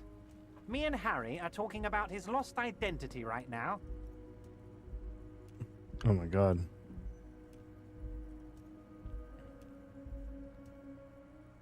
Let's get this straight. What is my full name? It's Harry. Harry Dubois. Okay, I like it. I can work with that. And I can work with you, Harry. Now, what else can I do for you? Do you know where I live? But of course, Harry. Your precinct is the 41st and you live in Jamrock. You're a Jamrock boy. A long way from home, but that's okay. Do you know anything about my family? Do I have a wife or kids, or... Family? Harry, you're not a family man. There's not one peep of family in here. Unless you think you're a family man. Do you strike yourself as a family man, Harry? I think I do. I'd be a wonderful father. Well, yes. I'm sure you're going to make one little boy or a girl very happy and proud one day, Harry. What kind of cop does it say I am? Harry, you're not simply a cop, you're a star. A bright shining star in the drab law enforcement sky, outshining all other stars. You're a superstar. That's what I like about you, Everett. You get me. Of course I do, Harry. And I'm gonna help you shine. I'm gonna put you on all the big stages. Your name in giant neon letters. Harry Dubois. The giant neon sign reading Harry Dubois, hanging from the Cavalson crane, can be seen all the way to Jamrock. He does. Somewhere in I Europe, am a superstore. A beautiful woman sees the bright glow on the horizon and says to herself, "Oh my God, I shouldn't have left him." Where did you get that folder? Ah, this? My friends in your organization gave it to me, Harry. I find that very suspicious. May I have a look? I'm afraid this is meant for Union eyes only, Mr. Kitsuragi. I'm sure you understand. Please continue, Harry. It's YOLO. Everett's large hands are covering the folder, but the look on his face says, "I know everything about you, Harry." I've got nothing to hide. Oh, Harry. Oh, wow. This is really something. I'm sure it's not that bad. At worst, he has an old RCM folder, and I very much doubt even that. So how about it, Harry? You need assistance, I presume? Let's talk about the matters for a moment. Of course, Harry, of course. Let's not linger on personal details and amnesia. You wanted something from me. I want to go over a couple of things about me. Let's hear it, Harry. Alright. Of course, Harry. Let's talk about my course. lost gun. Yes, your lost gun. My best men are on it. They're turning every stone, searching every playground, asking kids, grandmas, everyone. Your gun will be found, Harry. Let me assure you of that. It's just a matter of time and effort. The only way to find it seems to be working with him. He might even be holding your gun hostage. Hold on. Could you really hold my gun hostage? Who knows? Only one thing is certain. If you work with him, you're going to get it back. And working with him might be the only way to do it. Does this mean if I do things for you, I'll get my gun back? Damn it, Harry. That's exactly what it means. I'm only kidding, of course. He is not. Of course. I understand. We help you, you help us. Everett, I'm going to leave now, but we might talk again later. Wait. You need this to get in and out through the gate. Great. Wouldn't want to get stuck in here. Here. You're one of us now. A real red and white Union man. Take care, Harry. Alright. Later, nerd.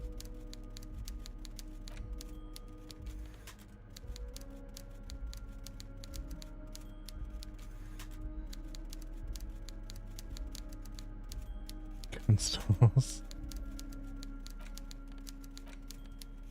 Alright.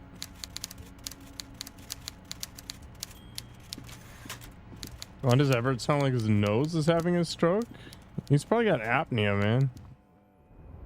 How's your weekend going, kid?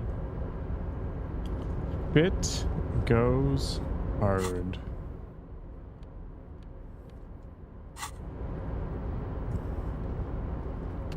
I don't even know what you're talking about. We'll see. I'll turn you nice and red. Container, container, put the logos on. Container, Voice of an angel. Used to be Wild Pines. Container, container, now belongs to Everett. The tiny man is so engaged in his work he doesn't notice to you. Oh my god. Hi. Everett, Everett, Everett, he looks after everyone. Huh? Well, hey there. How can I help you, mister?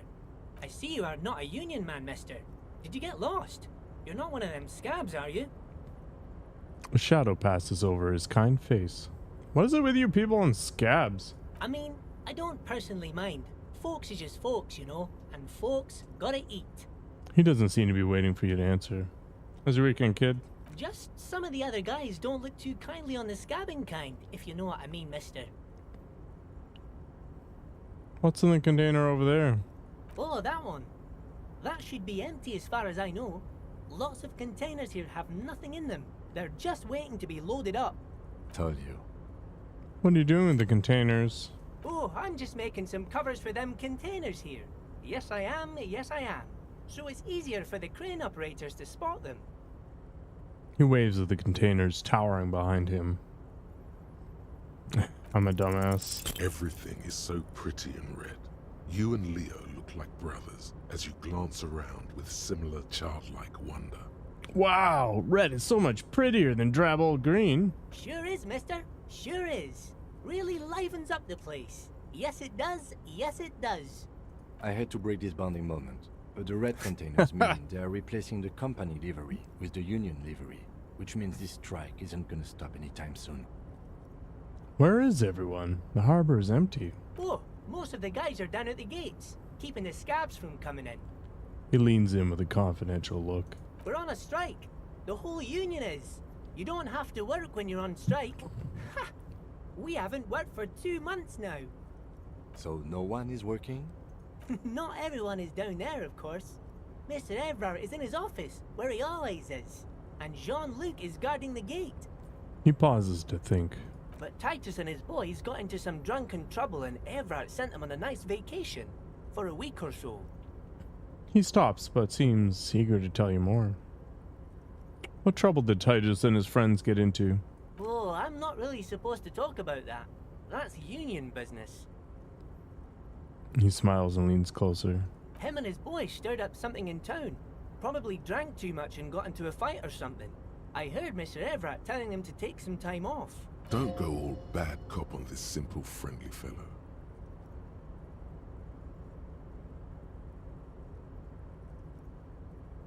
Really? Did they kill someone?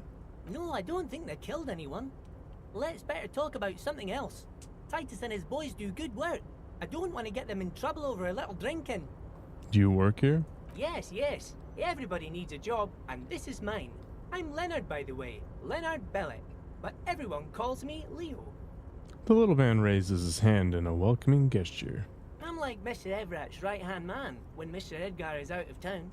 And Mr. Edgar's right-hand man when Mr. Everett is away. He chuckles. Actually, Miss Beaufort is the right-hand man, but she's a lady. Good-hearted chuckle again. Who is this, Miss Beaufort? The lieutenant looks up at Leo. A real pretty lady with a skin like those Douai Sucre candy bars my missus likes so much. Them are real nice to suckle on once the dinner is done and me and the missus sit down beside the radio. Soft and sugar? But I can't listen to the radio all the time. There's so much to do around here and I'm always busy keeping things running here. Yes, I am. Yes, I am. I think you're doing a great job around here, Leo. Yes, this place really seems to run like clockwork. Keep it up, Leo. The lieutenant smiles at the little man. Well, thanks a lot. Coming from you, it means a lot, really. He didn't even think it was possible, but the smile becomes even wider. Sometimes I feel some of the guys don't really get how much I bust my ass for them here. But you guys are alright. Okay, I'm off. Bye-bye now. He returns to his work. Cool. The banner sags under the weight of rain and snow. White waves on red. Yes? You seem to be following me. Excuse me? What if I want to work this case alone? Detective, if I may be frank, you seem to be in a deranged state. You have trouble remembering things. You've misplaced your badge. I cannot let you act in the name of the RCM without supervision until you've regained control of your faculties. But what if I need some me time? Some you time? This is a police investigation, not a journey of self-discovery. You'll still have your evenings to yourself. Okay, I'll leave the self-care for non-work hours. Please do. We wouldn't want your regiment to spill over into the investigation. Spilling all over the place. Ooh, I can't believe I got some money. Holy crap.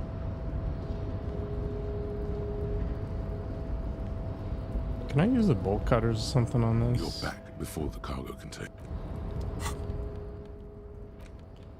Just throw the bolt cutters on.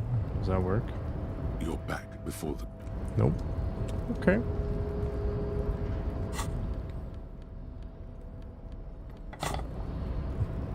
Alright, let's just wander back, I guess. Now that we have a way back in.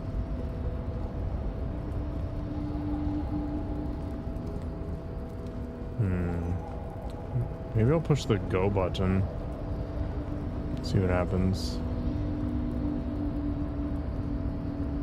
A rusting crane does not know screech of metal when you push. Alright.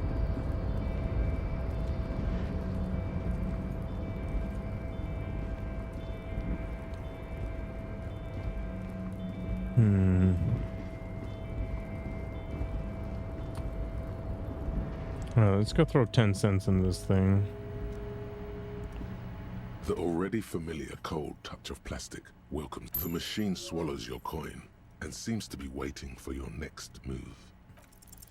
Your fingers run over the dial pad. 005. That's the dialing code for Revachol. 4952. And a moment of hesitation before entering the final numbers. 993. Calling. Calling. Still calling. Then... Video Revachol, 24-hour video rental. We rent 8 and 10mm film for home use. This is Lummy. How may I help you? What is this place? Video Revachol is a 24-hour video rental. We rent 8 and 10mm film for home use. This is Lummy. Do you know me? No. No, I meant, what is this place to me? Sir, I don't know. It's a video rental. Maybe you rent videos here. Why did I call you? Maybe you called to extend your rental period? Do you need to extend your rental period? My name is Harry Dubois. Do you have anything on my name? Let me fire up the machine. Dubois. Dubois. Here we are.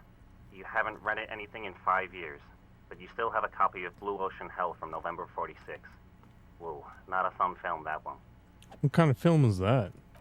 It's not an easy watch. After the death of his daughter and subsequent divorce, Zemsk immigrant Egidius Wojcik tries to come to terms with the onset of dementia. No wonder no one's been missing it. Still, it would be great if you could return it to us. We're on the corner of Voyager and Main. On the corner of Voyager and Main, a large neon sign hangs on the side of a building. Video Revachol, 24 hours. It's raining and there is almost no traffic on the street. A woman's footprints in the mud lead away from the front door. Tiny heels tiptoeing down the road. Beautiful steps, light-footed with a lifetime ahead of them. You look up and the air seems to grow darker. Suddenly you feel like you don't want to hear about video rentals anymore. You don't want to hear about any of it. It was all shit. It's over. What was all poop? Kim, I feel sad about Video Revachol 24 hours. That's enough for you today. Let's conclude this call. We're done. Man, what a downer. The file cabinet stands steady as ever. Delicious. Too boring.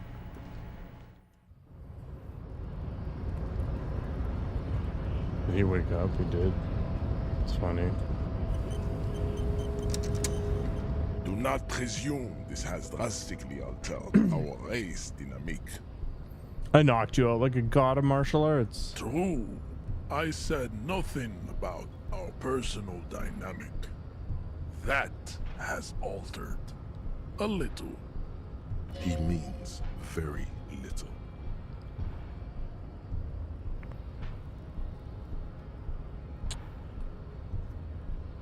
Alright. We're not subscribing to this racist crap. Let's get out of here. So, how'd you like our harbor?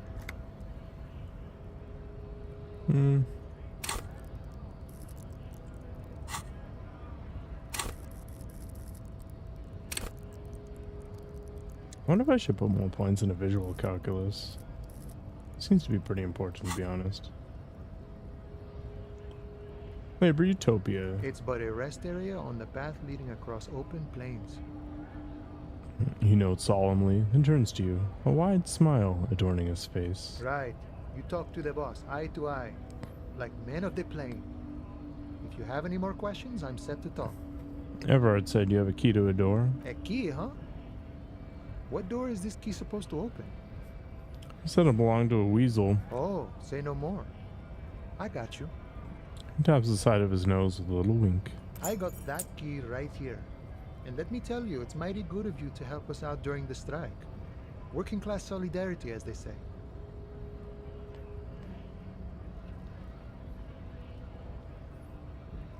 I'm not opening this door for myself. I'm opening it for all working men. I knew this man was a commie.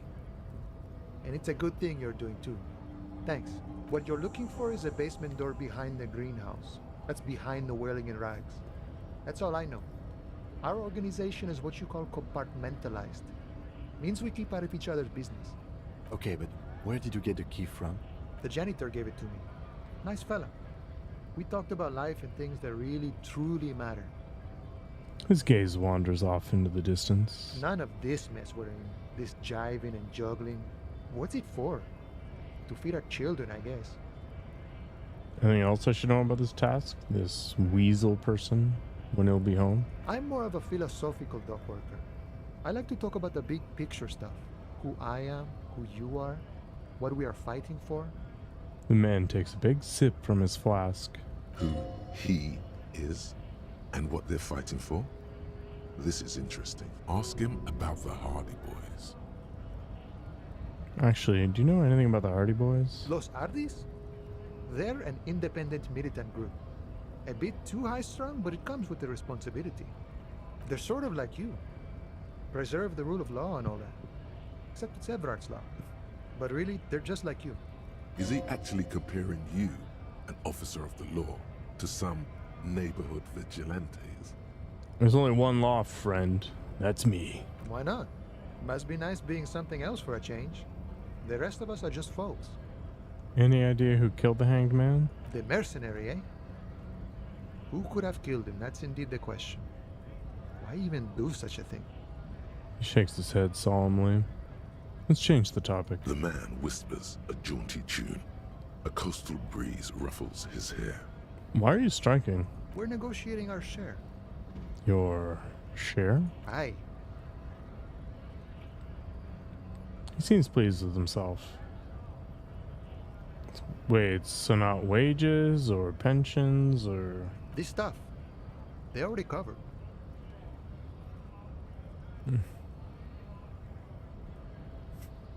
However much you feed the wolf.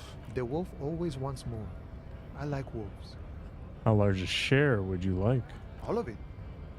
However, right now we want all the harbor workers to be on the company's board, so they could take part in the decision-making process. The boss man, Everard. What can you tell me about him? I think it's best you make up your own mind now that you've met him. In my eyes, he is a capable organizer and a decent businessman. What does bossing the union entail anyway? I guess you kind of get to be the village chief. He oversees the harbor, makes deals with the owners or other relevant parties, watches out for his own. By that, you mean corruption? by heavens, why would he not be corrupt? We live in a harsh and disordered world, see? And in this world, the old man is corrupt for our benefit, and we know it. Appreciate it even. He is, personally, not too lavish. That desk seemed lavish to me. He is reasonably lavish, sure. That's his prerogative. It's not like you want a saintly demeanor on a corrupt motherfucker. That would be a manipulative illusion. Sure. Besides, there are no non-corrupt systems in the world anyway. And moralism is the most corrupt of them all. Not you would like to say. But then there's that weasel door. Are you a communist? No. I don't think I'm a communist. Seeing something of value and saying I want it all to myself is a much older and simpler notion. No science to it at all. Even a weak child can think it.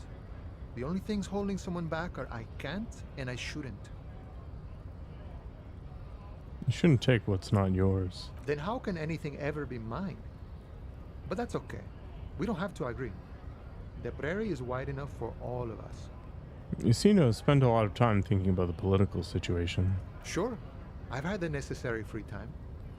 He spreads his arm Fortunately, wide. there's always time. The look in his brown eyes conjures up an understanding.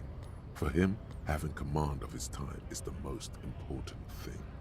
The man sits on the railing, his hands reaching far and wide.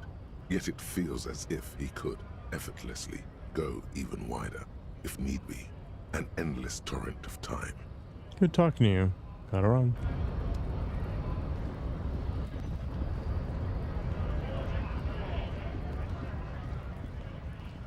I should be able to do something with this check, right? The tear machine your bottles clunk, and do you know what you should do with that money? No. Pretty tempting. Welcome to Frit. Feel free to look around or something. Everything is out on the shelves. Before we go on, what is this Frit? I don't know. Frit? Why is it written with 3 T's? I think they think that the extra T makes it funkier. It doesn't. Let's proceed. I have some questions for you. Okay. I'm not really supposed to be chatting to anyone, but... I need to exchange this novelty check for cash. Wow. I didn't know you worked for the union, sir. She rolls up the giant novelty check. Looks like she's seen it before. Slips it under the counter. Anything else I can do for you? Blow the whole thing on speed and gin right now. Speed and gin. Great combo. Ask some local dealers, maybe. Does Frid have a warehouse in the back of the Whirling in Rags? A warehouse? I don't know. Maybe. I don't really care what Frit does. Come on, give me something to work with here. She looks up from under her brow. Fine.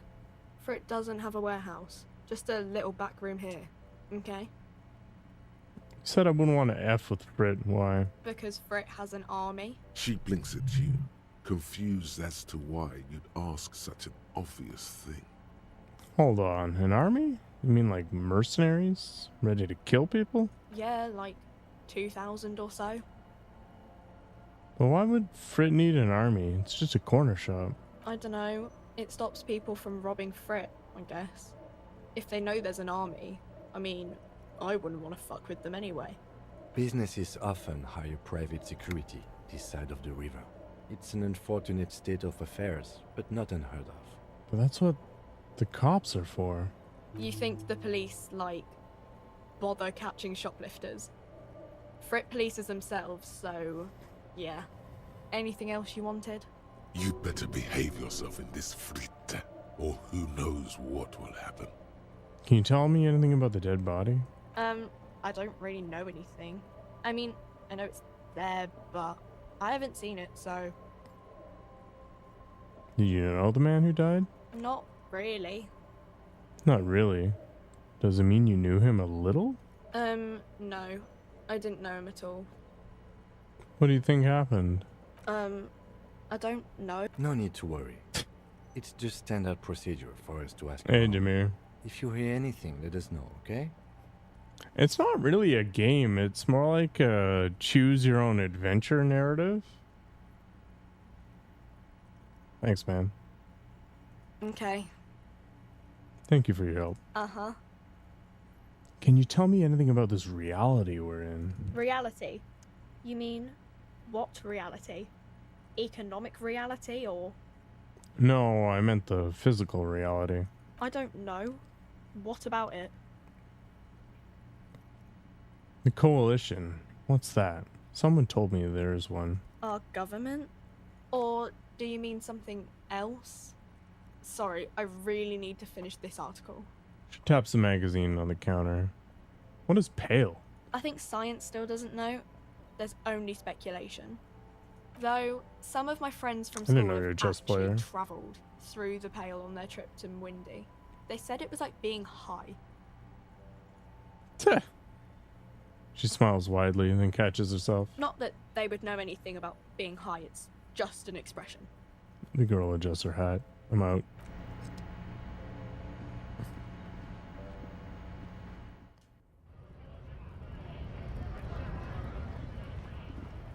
Let's go talk to the artist, I guess.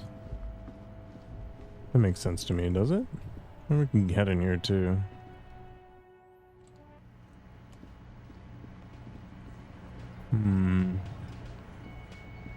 Looks like the circus left town, but the clowns are still here.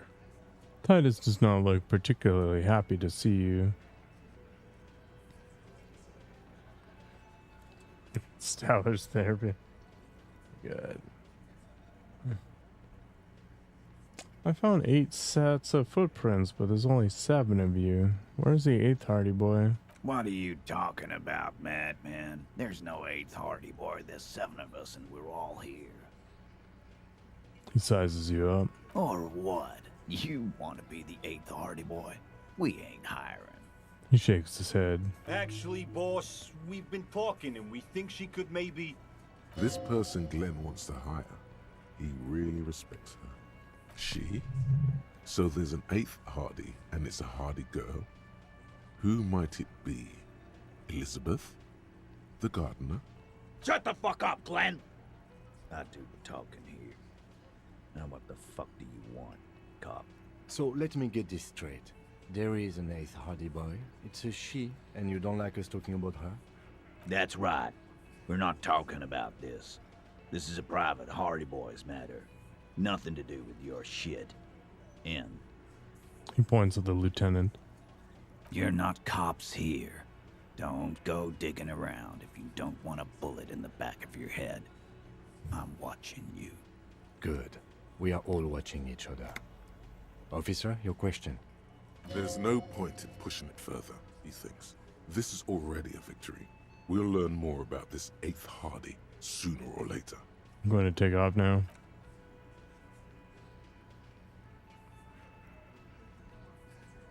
I guess I should buy a night. Actually, I also found that phone, right? Talk to this chick. Oh, hello, dear. There you are again. That's all for now, I guess. Can I help you? About my bill for tonight. Got the 20 real? Yeah. Good. You got the room for the night, but remember, you'll need another 20 real tomorrow. How could anyone forget, asshole? Goodbye. Can I yank on the door or something? You see, a heavy steel the door does not budge. The cobalt Ugh.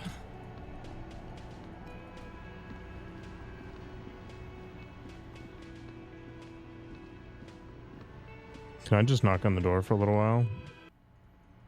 Let me in! The door is closed. Still, the lieutenant gives... You should punch a fucking hole in. You hear the murmur of blood in your ears. Still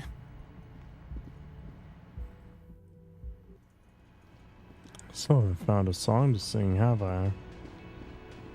Sucks. Alright. I was going to do some stuff, right. We gotta go talk to the artist. Old call box with... I'd like to be able to get up there. That'd be cool. And then some greenhouse door. This thing? That basement door, I guess. It's gonna be the thing.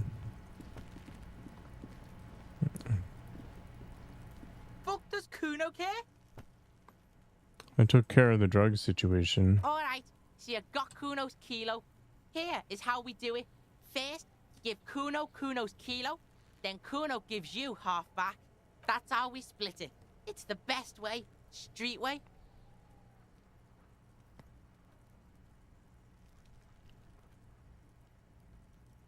Aren't you going to ask how I got past your dad? Word on the street is, you sent your little friend in dressed as a hooker, distraction style. That's some sick shit. He nods approvingly to the lieutenant. Not a single muscle moves on the lieutenant's face. Kuno wants to hear all about it, but first we split the kilo, then we shoot the shit. Alright, fair is fair. Wow, that's heavy. He waves the minuscule bottle around and slips it into his coat pocket. There you go. More than half in there. Kuno's fucking honorable like that. There is no movement on the lieutenant's face as he stares intently at the trash container. Now tell me, how the fuck are you still alive, pig?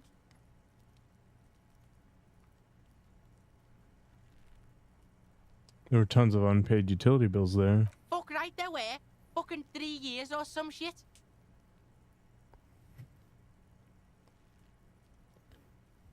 Let me guess, Kuno's dad doesn't give a about them. Yeah, that's right. Kuno's dad doesn't give a shit about that electricity and light shit. Just wants to pound on people and drink. There's no place to live in. You have to find somewhere else. That's right. It's a shithole.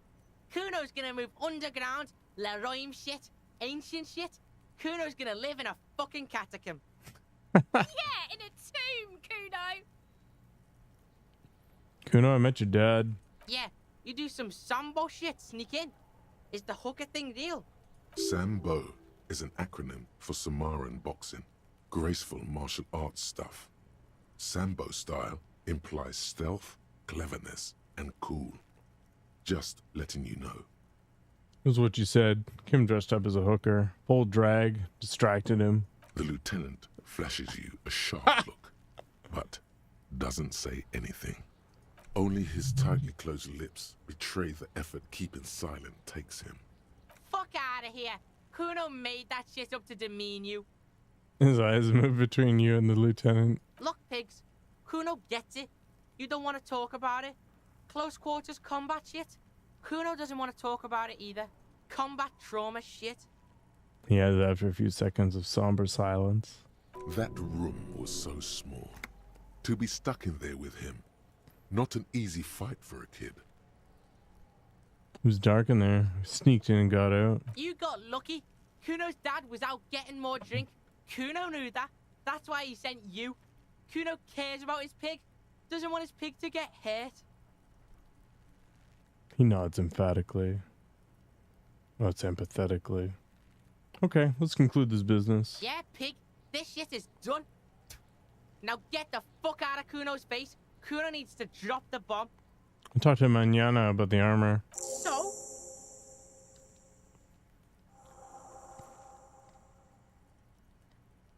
He said to thank you. Wasn't too keen on chasing down that armor anyway.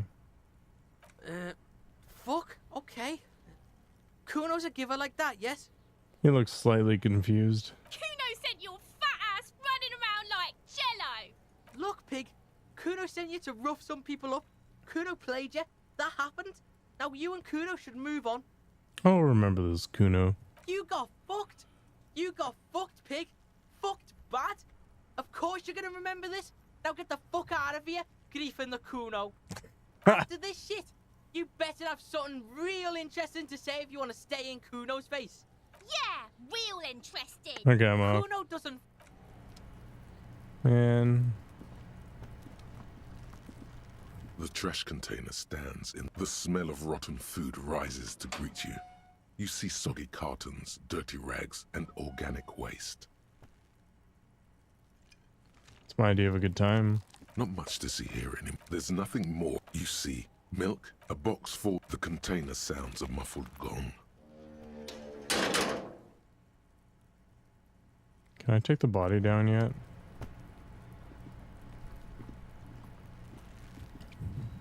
The man before you is naked, but for a pair of underpants and white boots. Who are you, His dead skin is man? marbled, with decaying veins and blotched by I'm gone. I can see you're gone, but who are you? I'm a joke. Look at me. You are now, but who were you when you were alive? A killer. A motherfucker. And a killer. Takes one to know one. I have another question for you. Go ahead, Copper. Where have you gone? Into the wild pale yonder. Where is that? In the past. Way out in the west. What is happening? What do you mean? I'm talking to you. It's the power of your... Black frothy liquid starts bubbling on his lips. Imagination. Yeah, man! Don't be crazy! Inanimate objects and dead people can't really talk to you. Your wild imagination is doing this. Ask some more of those questions you love so much. He loves those. Why do I love questions so much? Because you're a copperoony. Look at all of them go.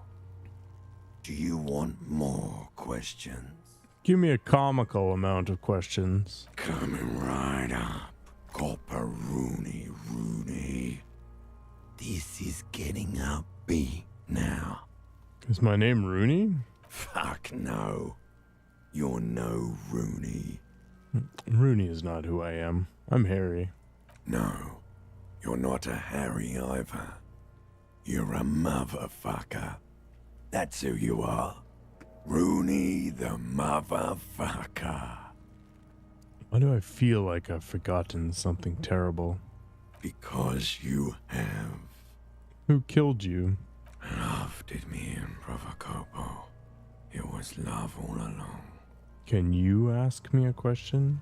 Sure, Lobo. I can ask you a question. Why are you doing this? What? Looking at my face, motionless. Looking into my eyes. Standing here. Why are you investigating my murder? Maybe this will lead to something? Something indescribable. Unforeseen. Miraculous? The clown lips on the corpse appear to smile. The face rotates before you. Slowly. Something is on its way. Something hidden. It's coming. A miracle from the northwest, and it's almost here. You can feel it in the air, on your hands. The cold spring air smoothing them over. I hate you. You stink and you're boring. Do I remind you of someone? Myself in the bathroom mirror. There you go. Look at that bright kid. We're birds of a feather, you and I. Soon you will be just like me. Just keep drinking and having a good time. It's a matter of weeks. Feeling nausea, vomiting, tenderness or pain around the liver area, tiny red lines on the skin above waist level, more like days, Coppo. The clock is ticking. Your liver tells you so. Come back later, Coppo. Amuse yourself with my frank manners and my memento mori features. If possible, also, see me in your dreams. We need to talk about getting him down again. Yes, we do.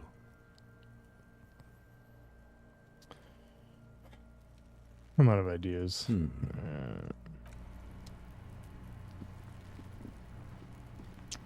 Indeed.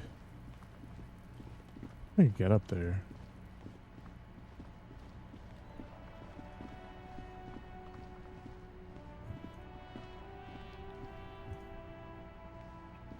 Hello again, sir. Who is that? Oh, that's Auntie Billy. She's nice if a bit distressed. Why is she distressed? I think she is a bad husband. Not very nice or helpful. Okay.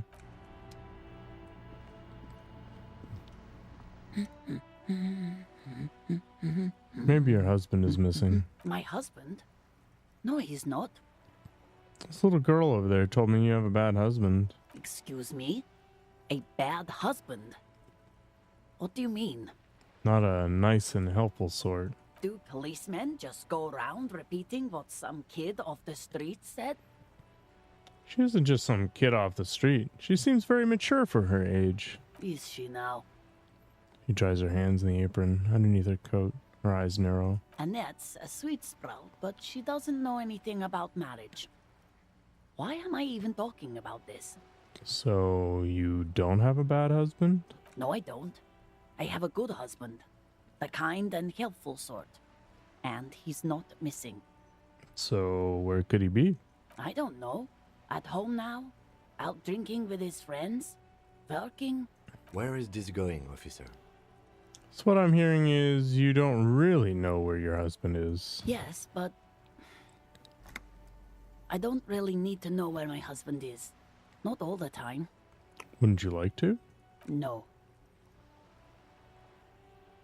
She looks you straight into the eye. Her right foot is tapping nervously.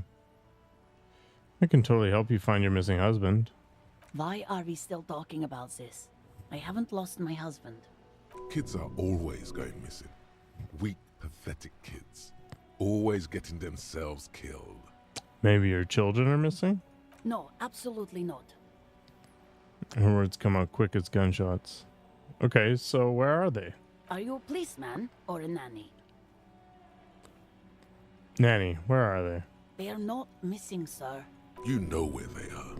They're at home, smoking, giving the ladder of vices a chance. They're at home, right? Smoking cigarettes. What? That's just... My daughters are perfectly fine. They're with their friends down in Jamrock. There's nothing to worry about. They're almost grown up now anyway. They're past the age they need me protecting them from everything now. I'm afraid the danger is now greater than ever. Tell me, how old are they? My youngest girl, Jolie, is just shy of 16. Jenny, she is turning 18 next month. But we shouldn't even be talking about them. Can you describe me their appearance? Any features that stand out? Something to make identifying a little easier. Why do you need to know this? Haven't I repeatedly told you that they're not missing? That they're in Jamrock, safe and well, at some stupid party? Did someone say party? You could use a party. Hunt it down. I could do with a party, a killer party, not a lame-o one. A killer party? What is it with you and Pulp Staples? My God, please no more talk about my daughters. They are fine. She picks up a book and tries to concentrate. A flock of seabirds passes by. Maybe her cockatoo is missing? I don't mean to disrespect, sir, but you are being a bit of a cockatoo here. For what it's worth, I agree. But cockatoos can't be stopped when they get ladies. It's better to indulge him at this point. I was asking about your cockatoo. Is it missing? I don't even have a cockatoo. And guess what? What? Even if I had, it wouldn't be missing. Alright, cockatoo not missing. I just wanted to make sure. Great. Just one more question. What did you mean by me being a cockatoo? Nothing. Go read up on them if you're so interested. There's a great book in the bookstore. Maybe you should. What if the cockatoo is your astral captain? Or your heraldic bird? Actually, that's exactly what I'm going to do. Thanks for the tip. Wonderful. The store is open. Alright. The woman Let's open before out. you nods. That was amazing. Hell yeah. Can I find a small book on mountain cockatoos? of colorful board game boxes. There are new. Let's see why I'd want any of this crap. Welcome to Crime, Romance, and Bio. Welcome, and please take responsibility for the energy you bring into this space.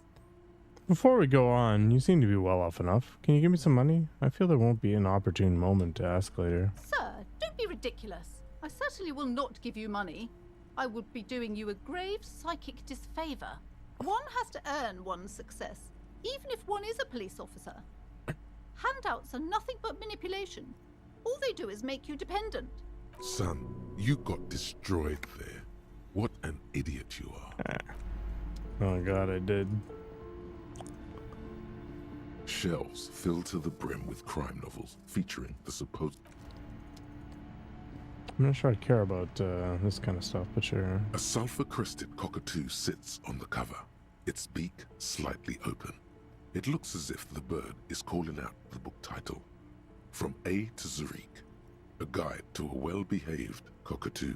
Let's flip through the pages. Turns out that there are so many different cockatoo species, and they all have behavioral problems.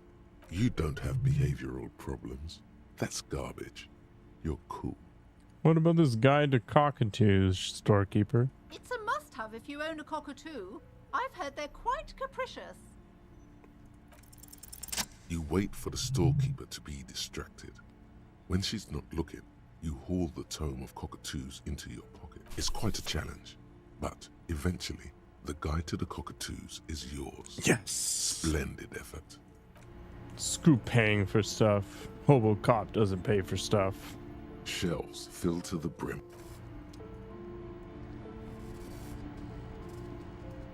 Shelves full of biographies of famous people. Several maps have been... The maps look old. Okay. This bookstore is not strictly about crime, romance, and I don't know if I should care about the paranatural crap. The curtains, tattered with age and covered in dust, hang before you, as if taunting you. Let's rip them apart. Unhinged. You see a dimly lit room full of dusty furniture and trash. A doorway stands in the back, covered in dozens of scary little cage-like trinkets, your shadow looming over it like an omen. I warned you. You're unleashing forces beyond your understanding. Am I, though?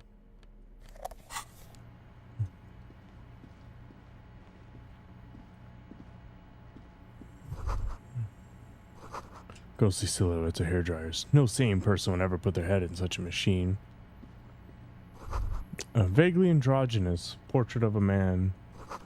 Really looking at the unmanly haircut threatens your masculinity. A heavy door with a missing handle stands before you, covered in dozens, if not hundreds, of little oddly shaped trinkets and charms. It appears to be locked. What if you just break it down? Maybe I should break it down, but not before I strategize. That's right. Take in your surroundings. You need to have a solid ground and a proper posture if you want to succeed.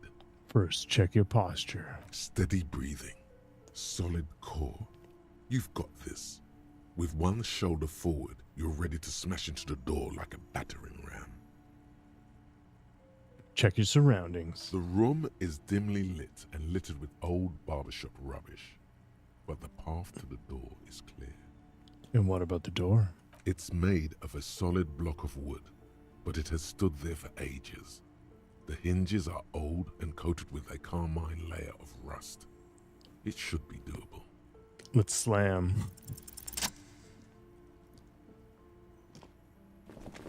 Yeah! What? I seriously lost? You smash into the wood and I see a small succeeded. crack appear on the doorframe. It's going to take one more try to break through to the other side. But you've done it. You're not thinking of trying again, are you?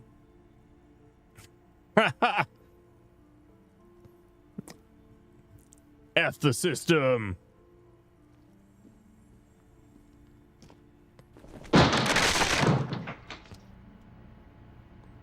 Oh. Workout area. Sand is dripping from a punch bag. What is this place? The lieutenant stares at the dusty training equipment. It's the netherworld, beyond the veil. No, it's a gym. Though it looks like no one's been here in ages.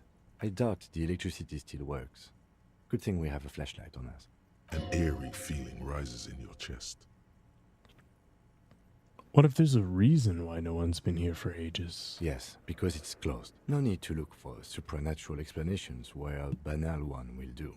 Now let's move on, shall we?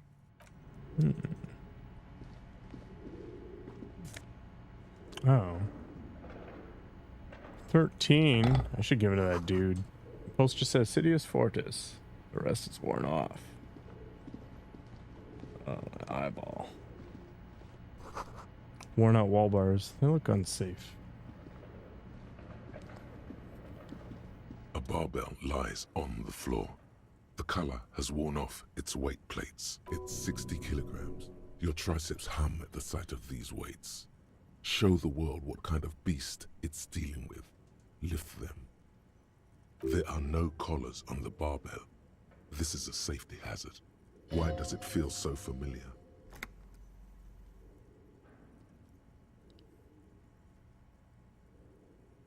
Is this feel familiar because I'm a weightlifter? No, it's not that. It's the stale smell of rubber, the squeaky sound of sneakers, your bruised knee against the mat, and a whistle. Then the feeling is gone. A memory from another life. When you were young and fit. Look, Kim, it's a trap. There are no collars on the barbell. You're right. The weight may fall off. Better not touch it then. What kind of bastard would just remove the collars? It should be a felony. It would be a violation of EPIS safety regulations if the gym was still operating, but it isn't. No one's supposed to come here anymore. Do we want to lift it? I kind of do. We can throw some points on this. Physical instrument. Yeah.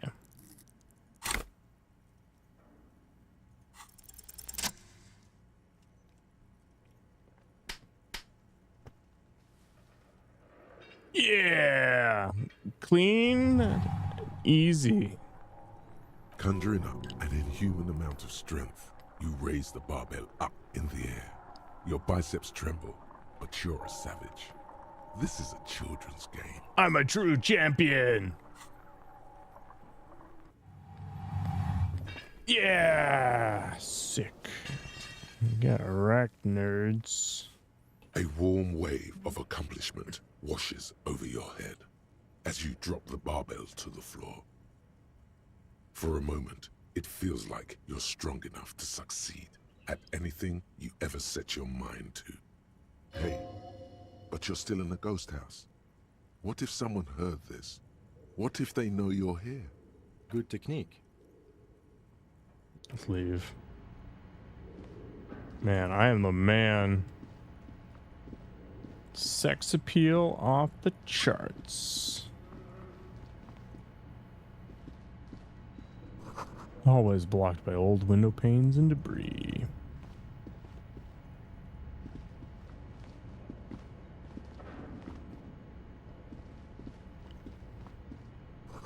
A large demijohn full of strange liquid. Wild animals stare at you in the dark, stuffed and mounted. Airship rotors covered in spiderwebs. They remind you of blades. $3, hell yeah. Naked mannequin torso, a strange yellow color. But where are the clothes they used to display? Blue velvet, soft to the touch, moth-bitten.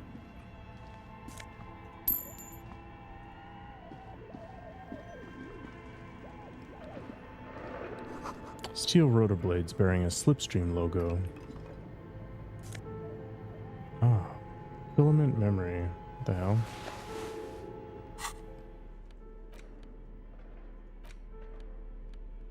A cockatoo is a parrot with an erectile crest, found on the Seminine Islands and in southern Fas a la Mer. Known for their intelligence and general precociousness, cockatoos are popular birds in aviculture. However, they often exhibit various behavioral issues.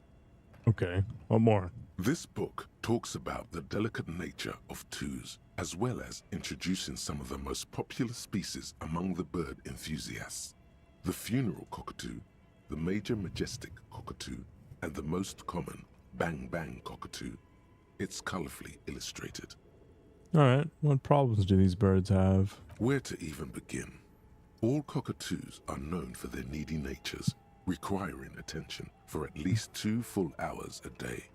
They love to talk, and have been described as lovable clowns who just don't know how to wrap up. I can handle that. It would be nice to have someone to talk to when feeling lonely. Pet owners also report moodiness, loudness, and hostility as recurring issues. If left unsatisfied, cockatoos may scream non-stop, pluck their feathers, or become aggressive. Right. That's pretty bad. Anything else? It is not recommended to get a cockatoo if you're not able to cook them food every day and give them the full care that they need. These birds will never understand that you have a life of your own. Yes, but there has to be something great about cockatoos as well. You're right. Cockatoos are magnificent creatures. They love to perform, cuddle, and show off, and will even scream for fun, often as loud as up to 135 decibels. Let's read about the funeral cockatoo. This is a yellow-tailed black cockatoo. Its specific name, Psittacus venereus, relates to its dark and somber plumage. This bird looks as if dressed for a funeral, 24/7. There is something indisputably ominous about it. Read about the major majestic cockatoo. Perhaps the most impressive of all the species, the endangered major majestic cockatoo, is often described as the most flamboyant bird in the jungle. Its pink-colored wings and flowing crest embellishing its proud and bumptious nature. In the words of poet-explorer Sir James Fournier, few birds more enliven the monotonous hues of the verdant forest than this big, bold, and beautiful species. Read about the most common bang-bang cockatoo. Despite its banging name, the bang-bang cockatoo is actually the shyest of the species, common in almost all Seminoles forests, as well as zoos and homes all over the world. Its plumage is mainly grey and white. The Seminoles name, bang-bang, is thought to be of onomatopoeic origins. Honestly, this bird does sound a bit like me. Yes, but all those cockatoo species are so different. Which one are you? Isn't that obvious? Major majestic, here I come. You're right. Your Majesty embodied.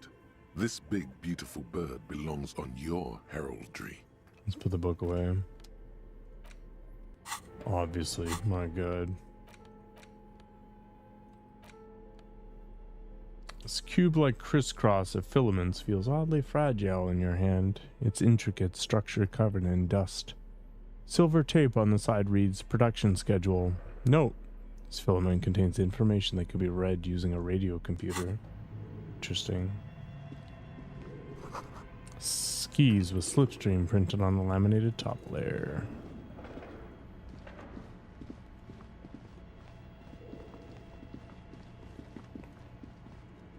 Your flashlight slides over an old green chalkboard covered in scribbles, sketches, and schemes, like some ancient cave mural. Some of the writing has faded with age, but you can still make out sections here and there. Photos and drawings have been pinned to the board. Let's inspect the drawings. These lithe, pointy-eared creatures appear to be different types of welkins. You make out autumnal candle welkins, casting wax-based magic. Translucent welkins, with organs shining under their skin, and even ether welkins, hailing from the vast emptiness of sidereal space. Who are all those creatures? Fantasies of a tortured, feverish mind? One of the welkins, towering among the rest, appears to be different, however. Let's examine the welkin. This is important. It's Vara Hamira, a high welkin, his face white and scarred like cracked marble. This is clearly a Welkin supremacist. The note says, all non-Welkin races will be purged. The Haldor, the Twarg, the humans, and even headless men, all of them, purged. Imagine a world filled only with Welkin, Green Welkin, Dread Welkin, and the High Welkin to rule them all. An inordinate amount of time has gone into drawing these little Welkin creatures. One of them is a Welkin supremacist. Political commentary. That one has a great beard, too. The lieutenant nods at the Welkin's facial hair. Who are these creatures? Who drew them? Are they real? I have so many questions. This looks like concept art for a project. It's not really real. Why would anyone spend so much time on this? Some people really like building a world, I think, even if it's just for a game. Well, this has been educational. Let's move on from the Welkins. Just look at those details. So much effort. The photo collage depicts barren, icy landscapes wrapped in perpetual night. You see permafrost and Hey, glacial Festival, you should be in bed, man. dead trees grown in under the snow. Entire oceans have been frozen from shore to shore. There are pictures of settlements on dried-up riverbeds, abandoned in a storm. Animal corpses in the dark, carcasses and bones. Albeit dark and cold, this vision also feels cozy in its own way, like eggnog or morphine, a much-needed respite from our own world. You just came back from a walk? What's up with these nighttime strolls, man? A pinned postcard reads, What's going on? The heat-death scenario. A desperate fight for geothermal energy engulfs the world as Wirral becomes untethered from its sun, drifting through the universe. Do you know what eggnog is? It's actually pretty tasty. Let's inspect the schedule. This is a monthly calendar from the year 50. Cryptic You're words like retarded. sprint, daily minimi, and GPI span the market. Well, I mean, the grand scheme of production and money. we can all overcome our deficiencies. So much pain. Back pain, neck pain, headaches, carpal tunnel, chest pain. No gym membership can make up for working in this manner. Keep reading. What happened? As time goes on, the numbers in the boxes grow rarer and rarer. The board becomes an empty snowfield in the final days. Only failure and regret dwell in this region. It doesn't, man, but whatever you're dealing with, you figure out. You've heard about eggnog, but you can't collect what it actually is. It's like a really sweet Christmas beverage, kind of like drinking cream. But it typically has alcohol in it, and it can be spiced. Cinnamon type of flavors. Looks like they didn't make it.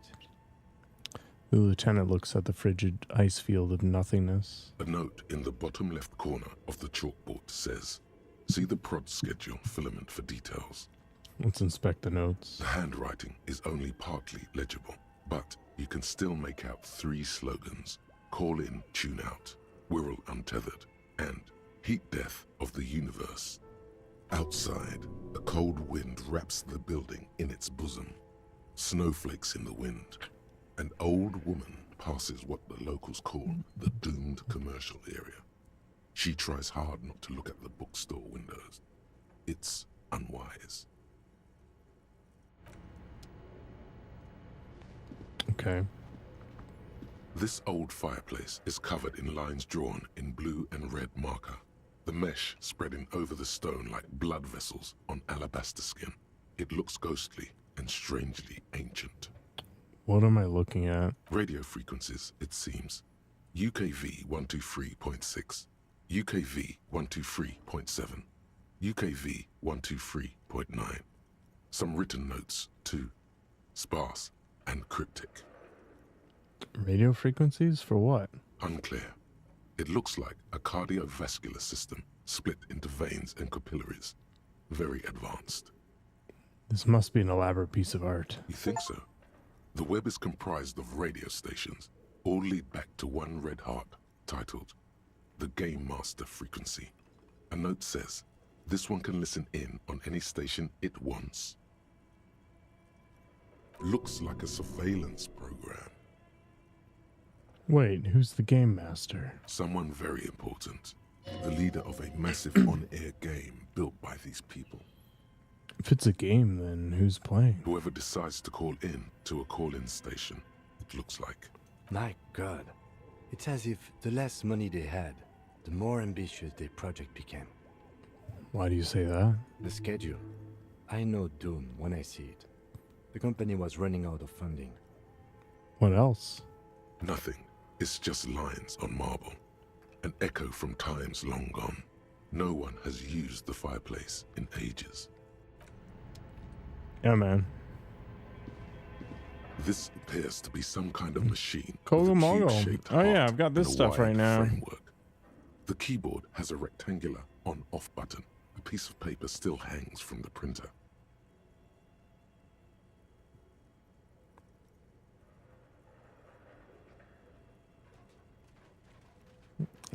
Lezash or something.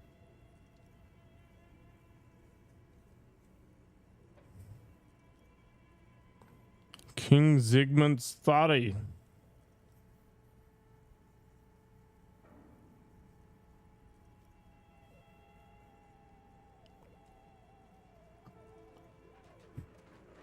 The radio computer. Just sitting here without anyone inside. He sounds surprised and a bit cautious. Do you think I should turn it on? We have one of these down at the station, but I never really learned how to use it. Let's turn on the machine. The machine lights up like some prehistoric animal stirring from its slumber, revealing fluorescent play and print keys on the keyboard. The hatch on the machine's central compartment is wide open. It was pretty good. Polish beer is pretty reasonable. They all have kind of this weird molassesy taste, though. Let's look inside the compartment. It's empty, like a beehive without its brood. Some cables have been left dangling, disconnected. The filament you have would fit perfectly inside the compartment. Let's insert the production schedule. Like a smooth drawer, the filament slides into place. On the keyboard, the play key starts blinking. Let's press play. A bar of fabric right above the keyboard starts producing a soft hum. The sound of static seeps through the machine's planar magnetic driver. Without milk and alcohol? What's the point? Oh no. It was already glowing and now it's also making a sound. It's probably some alien CO-like technology. The static gets louder, slowly filling up the abandoned hall, until a voice speaks out, crackling and old, cutting into the air. Good afternoon. Fortress accident en rue de Saint-Ghislaine. This is East Insulindian Repeater Station 1. Please repeat. Is this the production schedule?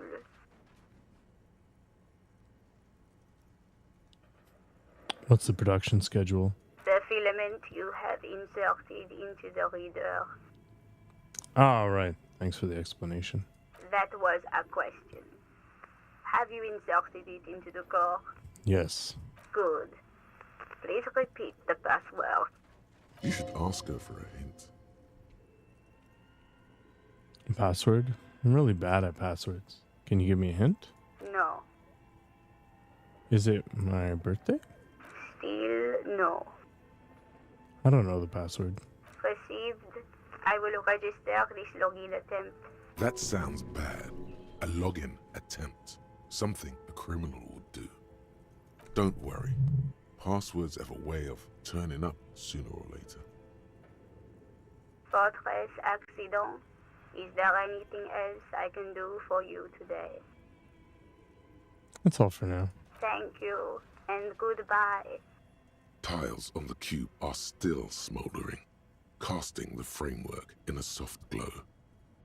Let's just leave that in there for a second here. Okay.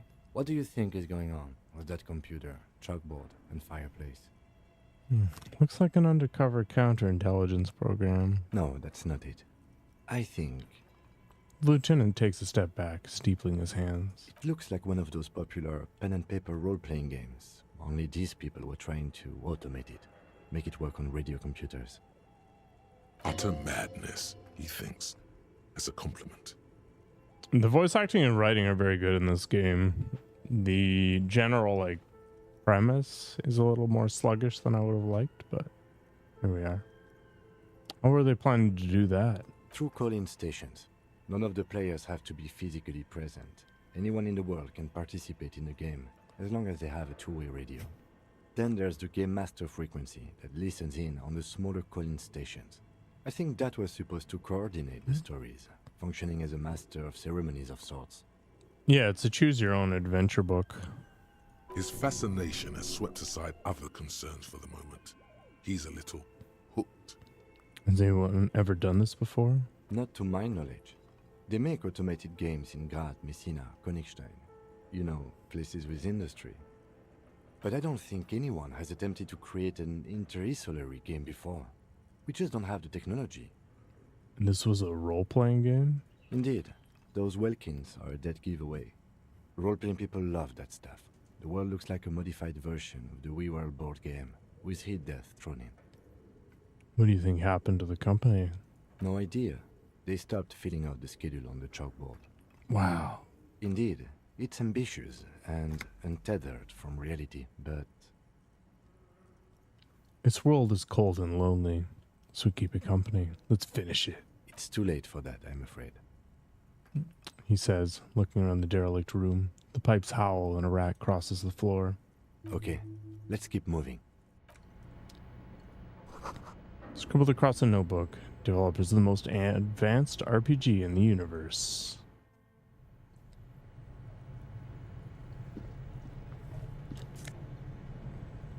Hell yeah. Bling bling.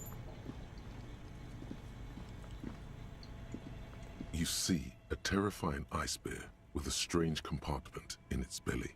The door is covered in frost, and the bear's eyes are glowing red. This ice bear is a hyper-carnivore. Be careful. What is this thing? It looks like a giant ice bear. The lieutenant doesn't answer. His eyes are glued to the animal. A sharp slice of light shines out from its mysterious belly door. Let's crack open the door. A gust of freezing cold air rushes to greet you. You hear a low grumble as the bear regulates itself. Have you seen the This bag I'm is holding? the inside I collect of a trash and refrigerator. sell it. The lieutenant takes a peek inside. His hand has found the holster of his gun. Relax, Kim. It's a fridge. Of course, just a giant ice bear-shaped fridge.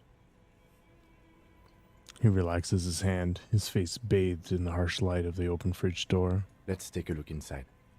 All right. The shelves are empty. All you see are crumpled ice cream wrappers with the brand name, Revachol Ice City. A handwritten note has been attached to the door. The fridge is huge. Take the note from the door. You pocket the note and the little fridge magnets keeping it on the door.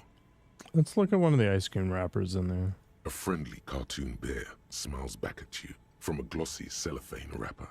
It looks nothing like the fridge. What is a giant bear-shaped fridge doing in an abandoned cellar in the first place? Good question. It looks like an ice cream fridge. The lieutenant reaches for one of the wrappers. He studies it in the light. Somewhere in the past, it's summer. 5-year-old Fifette lets go of her mother's hand, change jingling in her pockets as she hops towards the ice cream stand right across the plaza. So they tried to sell ice cream from this hyper-carnivore? I know. What an unfortunate marketing choice. What is even worse, the bear is still costing them money to this day. The lieutenant points at the red sneaky cable running from the fridge. The fridge buzzes with energy. The electricity bill on this thing must be catastrophic. Let's close the door. An ice cream maker, defrosted and unplugged.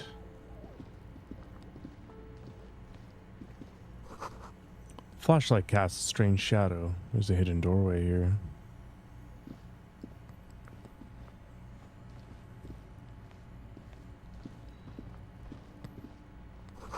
Two rusty rifles are hidden above the piping. They look inoperable.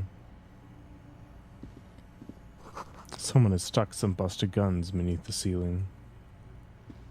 A few bricks have fallen off, revealing a compartment behind the wall. It's too dark to see in. Look, there's a hole in the wall. There is, yes. And there also appears to be something inside the hole. Interesting. Do you want to take a look? Okay, I do. Your hand reaches deep into darkness and spiderwebs. Rummaging around, you find rusty rifles hidden away. Have a good night, Zestro. Rifles, Kim. Are these any good? Most of them are rusty and inoperable, like the rest. But one catches your eye. A bolt-action model with a fine wood stock, in better cosmetic order than the others. Take it.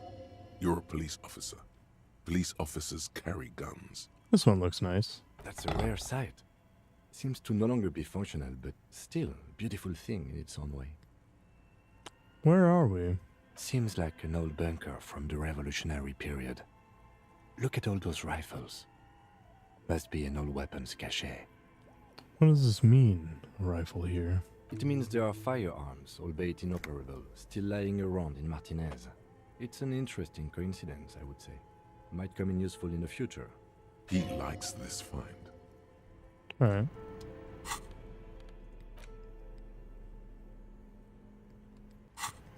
Maybe I could give it a soldier guy. Could be interesting. A frozen ice cream maker that's still running.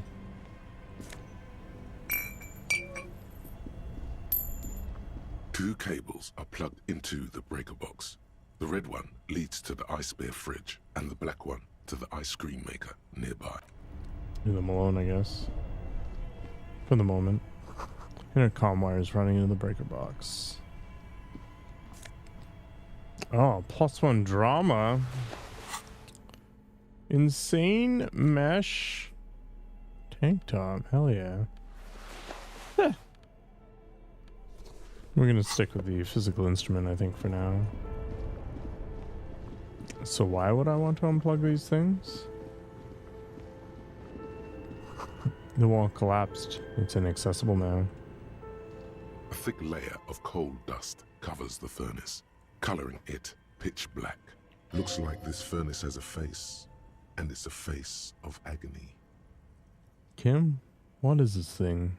Is it a furnace? Looks like it. Looks like an old central furnace used to heat the building.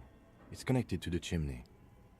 He opens the door and gingerly peeks inside. No one has used it in ages. No signs of any recent fire. Only dead rats. Let's look inside the furnace. It's dark and grimy here. In the darkness you can hear chatter. It's coming from above. A voice or several voices talking to each other. Near the smoke chamber, upstairs. What are you doing? I'm not sure, Kim, but I think I can hear someone talking upstairs. Wait, really? We should investigate, see if someone's upstairs. A lush layer of coal now covers your skin, sinking into the wrinkles. Your hands look ancient. You feel the spirit of Ramut Karzai, ancient hero of Grad, pulsing through you. All that's left is to cover your face in war paint. Hajamat Karzai! Smear your cheeks black with coal. 3 dangerous stripes appear onto your cheeks, telling stories of your wild soul. What are you doing? I am the reincarnation of an ancient Ilmarian warrior. Please wipe your face clean, officer. You can feel your cheeks turn red under the lieutenant's gaze. You look like a kid, not a police officer. Even the war paint can't conceal the embarrassment. Thank you. So, where were we? A hollow ring echoes through the furnace. Your toe hurts. This does kick everything. Just unplug all of them. It's fun, I guess. 2 cables are plugged, an electric sizzle. The room is like something close to you. Why did you do that? I don't know why I unplugged it. I do things without any reason. The lieutenant raises his brows, but doesn't say anything. The electric distribution board now has 1 cable missing. So, what did I achieve? The bear's eyes are dead and empty. Ice inside the fridge slowly melting. The power has been cut off.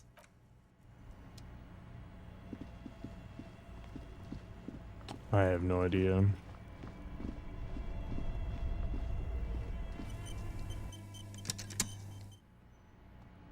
Oh, interesting.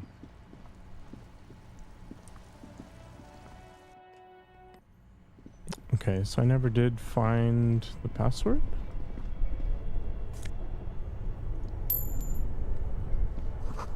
Cellar window. People's feet shuffling by on the street.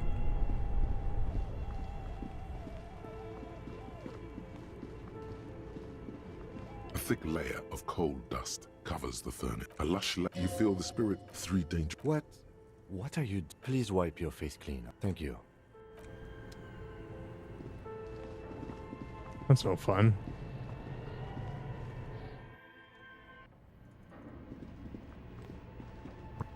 Tiles on the cube are still smoldering. Nothing happens. The speaker comes to life. Good afternoon. Fortress, please repeat. Is this the production schedule? What are you? A machine or are you alive? Yes, I am alive. I am 74 years old and my name is Yvonne. She repeats passwords. Programming people are all paranoid.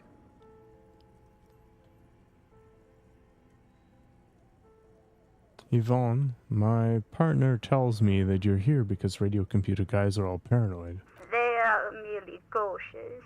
It's my job to protect their filaments as a password repeater at the East Insulindian Station. Okay, but where are you? How did you know where I am? I work as a repeater at the East Insulindian Repeater Station. It's my job to know where you are, Fortress Accident. As for me, well, I am sitting in my cubicle, surrounded by a wall of radios. On an island on the river Esperance, a small woman, all skin and bones, sits in a room filled with audio equipment. Thousands of tiny lights are reflected back from her prescription lenses, like stars in the dark. Now, please tell me if there's anything else I can do, Fortress Accident. Why did you call me Fortress Accident? Fortress Accident is the company on whose name the terminal you are currently using has been registered to. Do you have any other information about this company? One moment. You hear her flip through a catalog before she reads out with studious care. Fortress Accident SCA produces revolutionary interactive call-in radio games. That's what the catalog says. What's that? This interactive call-in radio game? Any other questions? You hear her ask when the connection finally improves. Thank you. And Tiles on the cube are still the filament slides out. Alright, let's just hang on to that for now. Maybe we'll find somebody to talk to about it. And go back upstairs, I guess? Oh, this is different. Shoes in a puddle of melting snow. Postcard La Delta 51? An iron safety curtain curves before your eyes, folded like a bellows. It covers half the room, blocking the way into a colossal industrial chimney. What an odd thing to do. Nothing happens. Still nothing. No. Those curtains prove to be surprisingly sturdy. Your fist hurts now. There must be another way to wake up whoever is in there. Maybe we should ask the lady in the bookstore what's going on here. Sure. Call the Mama Dakwa. Oh, thought increased. It's not only your eardrums that register sound anymore. Your very skin has become an organ of hearing. Looking for a whisper, light and low. A god who's very, very silent. Nothing escapes you. A cockroach in the other room. A candy wrapper falling on dry grass. A drunk falling from a chair in a bar 20 meters away. In fact, you haven't heard the call du Mama Dakwa, but you have discovered that you have amazing hearing. It must be the only part of you the alcohol hasn't drowned out. Keep listening. Sweet. Living the dream.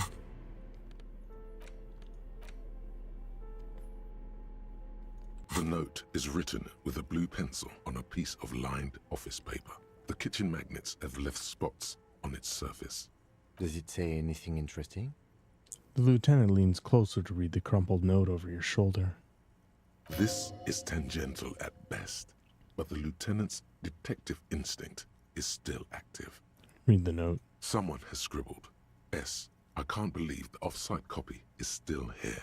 The illiterate ginger kid keeps stealing stuff from the studio, so I had to hide it somewhere safe.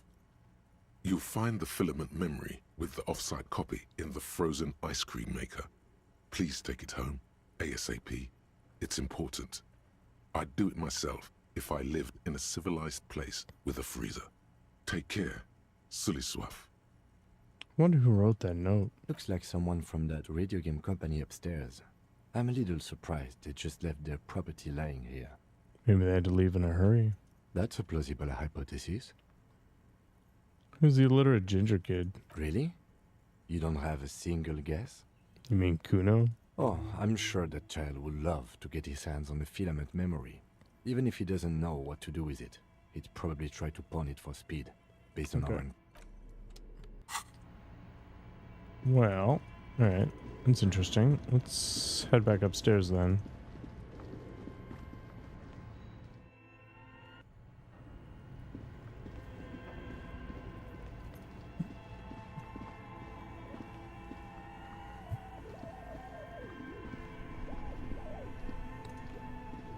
This orange machine is dead still.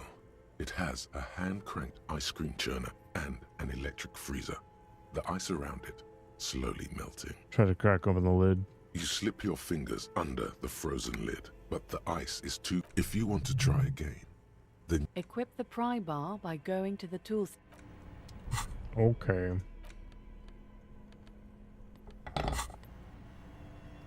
This orange machine is dead still. It Pry has bar a is not hand-cranked strong ice- enough? Are you serious?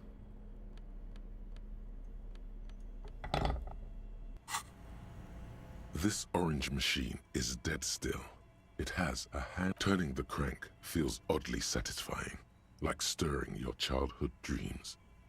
In the distance, you hear water dripping. It's all gone now. You'll never become a poet or an entrepreneur. What better to assuage the creeping sense of failure than some frozen fat and sugar? The ice squeaks beneath the pry bar. You think you've got the bar jammed in there pretty well, but the lid simply won't budge. What is this? You see the pry bar's metal handle bending right before your very eyes.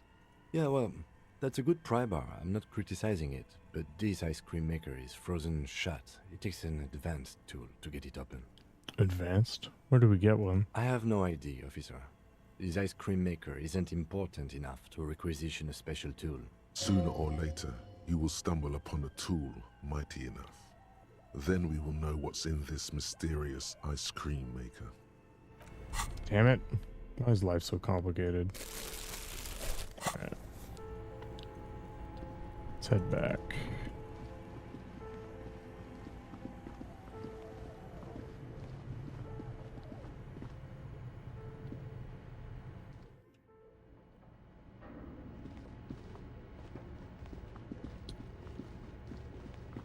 How do I... Oh, over here.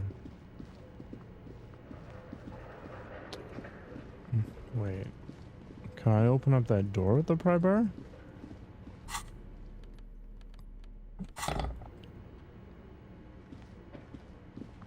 As before. No. Okay.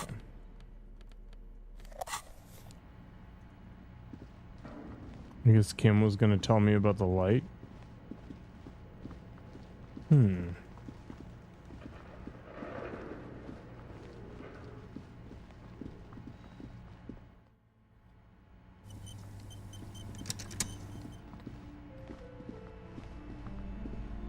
You broke down the back door, the wards, the door. It's all gone now. Dark psychic energy leeching onto my shop. Sometimes it's necessary to resort to extreme measures. I suppose it's all over now. I guess there's no escape. What are you talking about? It's just a door. Just a door? This place is cursed, Detective.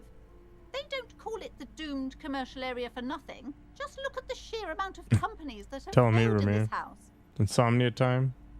I hope you're happy now. Happy that you've ruined everything. Now that you've broken the door, the curse is coming to get me as well.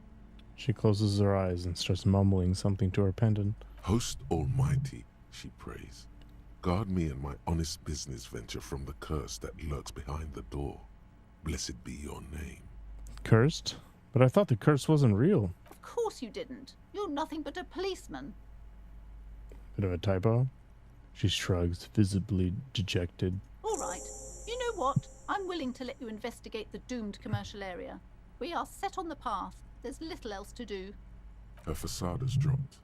Now you see the curiosity behind the fear.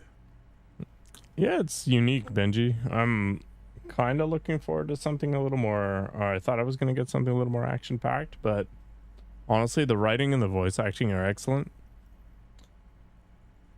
So I'll just have to make sure that the games that I play alongside it are more action-oriented, so I don't lose my mind along the way. But before we go on, have you gone tell through it? me, did you encounter the malignant entity? Her eyes narrow as she whispers the name. Of course, the entity. I didn't see her, but I sensed her presence. You did? Then it has to be true. I've suspected that this woman-shaped energy must be connected to the curse ever since I first saw her. Did you see that she lives inside the chimney? A chimney. The passage between heaven and hell. Of course. It all makes sense now. Yes. That chimney is part of the building's central furnace, and it's enormous. She has barricaded herself behind some metal security curtains. God knows what she's doing there. Some unnatural magic, I assume. You should go find the entity and ask what happened to all the companies in the building. And do return to me after you've talked to it. I'm quite anxious to know what she has to say about the curse. If you're really interested in cracking this mystery, then we should go back to the furnace. Maybe you could yell into it or something. Make some noise. You'll think of something. You always do. Despite his cool, the lieutenant's interested in solving this mystery too. Your daughter is the one standing outside the store, right? Annette, yes, my daughter. I hope she wasn't slacking off again with her nose in science fiction. Tell me, was she at her post doing her job like a proper girl? I'm mostly just choosing the most deranged crap for the most part. Like I punched Kuno, for example. Yes, of course. Wonderful. Did you talk to her? Yes. Great. On a scale of 1 to 10, how compelled were you to buy books after talking with her? I'm not going to grade a human being. I don't do that. Come now. It's not personal. It's about proper sales practices and market research. I expect an answer. 10. She's certainly very polite and helpful. My precious. Exactly. Kuno doesn't care at all. If you have children, I hope they turn out as great as my Annette. I'm here to dismantle the free market and abolish child labor. You must be kidding. There's nothing like that happening. Depends. How much do you pay the kid? Good, sir. What does a young child do with money anyway? No, I save it for her as a fund. She's securing her financial future out there. Oh, I guess I was mistaken. Indeed. Are we done with the jokes now? Yes, we've had quite enough fun here. Right. The way you're handling her strikes me as wrong. Mind your own business, sir. In our society, people don't get to tell each other how to raise their children. It's none of your or anyone's business. Okay, let's change the subject. The woman before you scans the store, her shoulders rigid and tense. Every now and then, she nudges her glasses. I had a few more questions about the curse. Okay, but please, only a few questions. You wouldn't want to disturb the spirits. How does this curse manifest itself? The curse is so much worse than you could imagine. It's a disease, eating at the very foundation. That's one game I've never played. A shiver runs through the woman as she looks around the dimly lit store. It's the curse of financial distress, of ruin and bankruptcy. She peers at the curtains again. Didn't that curtain just move? Ah. Wait, that's it? Well, no, let's go with this. And that mentioned that she, or the previous tenants, have experienced some financial troubles. It's not just that, officer. We're dealing with something supernatural here. It's the cacodemons, feeding off bad business practices and disappointing income statements. There's something wrong with this building, I can tell you. Ever since I arrived, I've sensed an eerie, lingering presence, as if I was unwanted here. Why didn't you just tell me right away it's the curse? It's not good to talk about the curse, not in detail. The negativism, it's dangerous. Talking thinking about the Void Wraiths angers them. Such wraiths may prove a formidable enemy. Suit up. Have you sought help from anyone? Yes, I've contacted numerous parapsychologists, and even a pair of Simonese mediators. They provided me with the wards. She nods at the strange cage-like trinket on the curtains. The wards help to keep the doom at bay and protect us against the darkness that lies further in the building. Even though now I fear, it's not enough. This lady sucks? I don't know. Is your pendant part of the wards as well? Oh, this? No, it's a special Himian amulet, blessed by desert pygmy shamans, with a spell of compulsion. It's to compel people to buy books. Of course it is.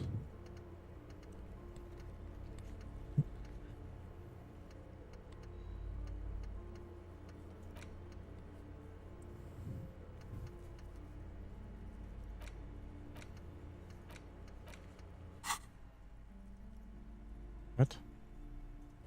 I'm supposed to call somebody? Oh.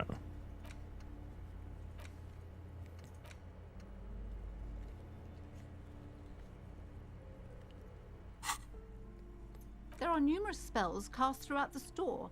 I had the books anointed with a different inducement spell, for example. It's guaranteed to boost sales 15%. What about the wards on the back door? Are these Simonese as well? Yes, the Simonese are very crafty, and their wards are extremely powerful. Lesser wards simply won't do here. Never mind, I had other questions. The woman before you scans the store, her shoulders rigid and tense. Every now and then, she nudges her glasses. That's all I can say for now, book peddler. Alright, let's go check that out again, I guess. I smashed my way through that. I am the strongest.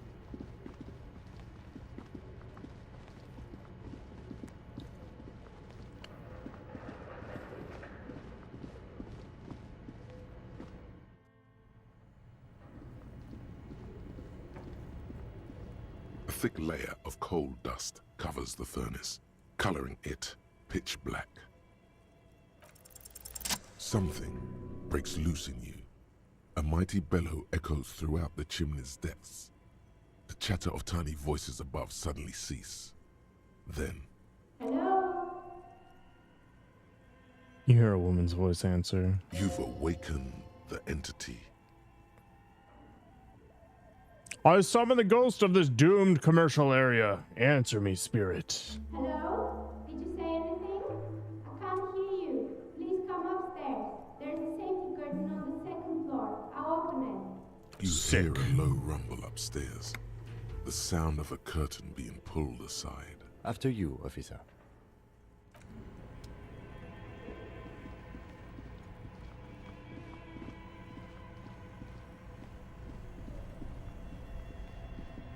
It's not here, is it? No, this is something completely different. Although, I'm supposed to talk to Kuno about the trash or something, but he never gives me the option.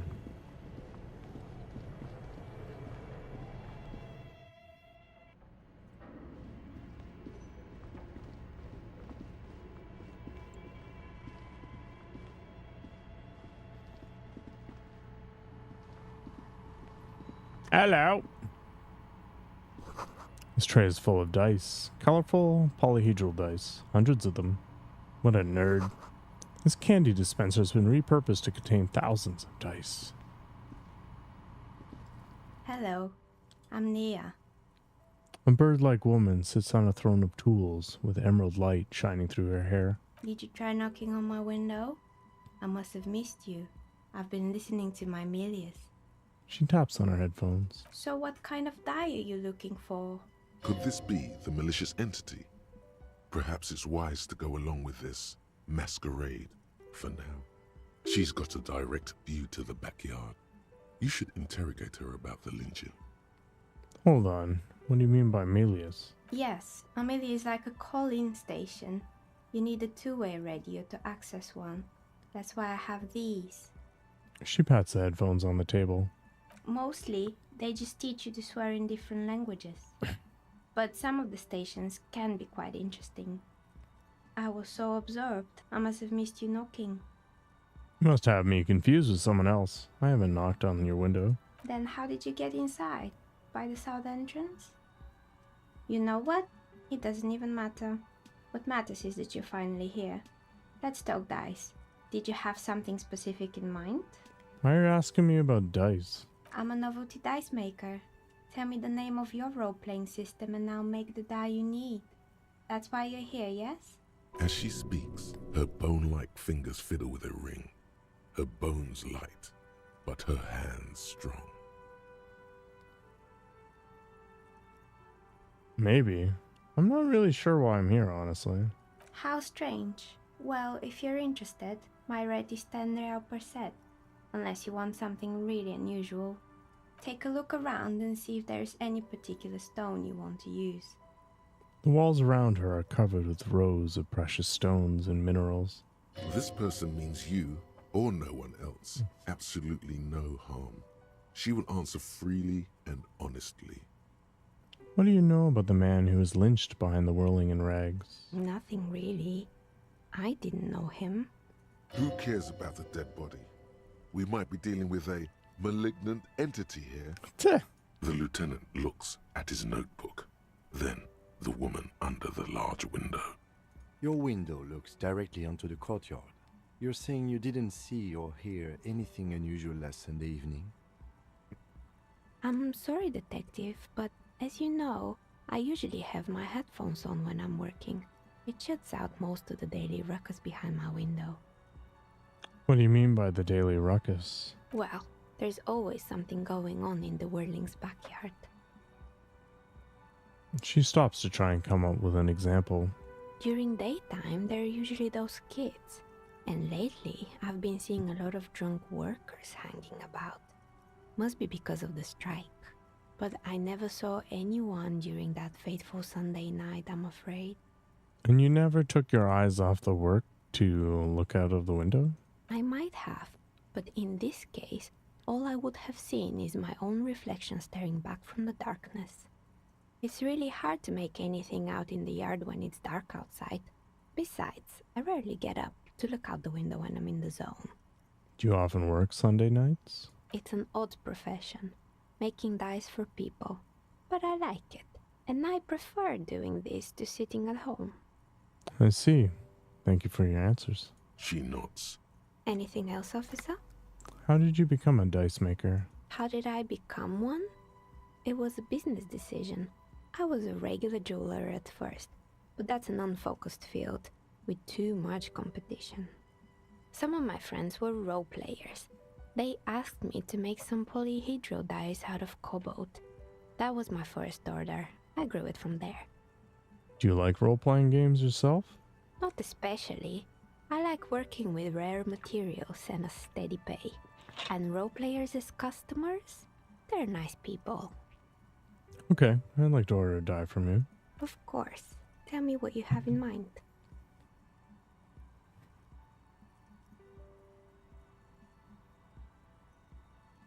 Do you know the Whirl Untethered setting? I want to die for that. Ah, yes. Fortress Accident. It's too bad they never finished their game. The Whirl Untethered die is a variation of a standard role-playing die. Only, instead of plants, it uses motifs of ice and death. And loss, of course.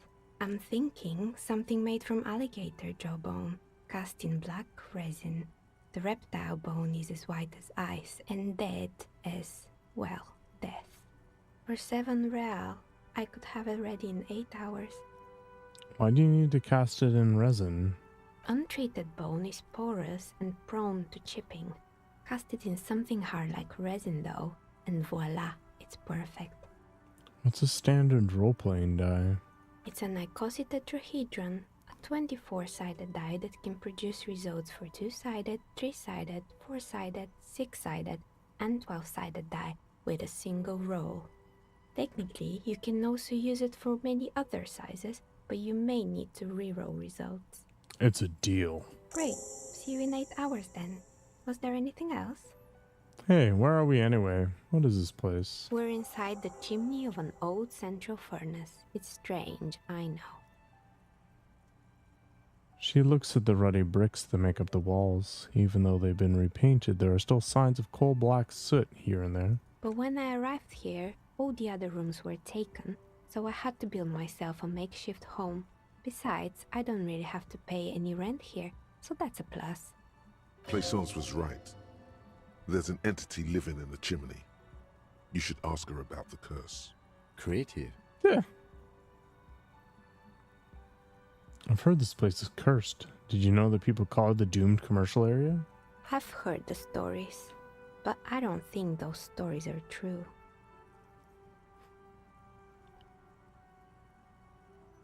Wait, how do you explain what happened to all those companies then? It's just capitalism.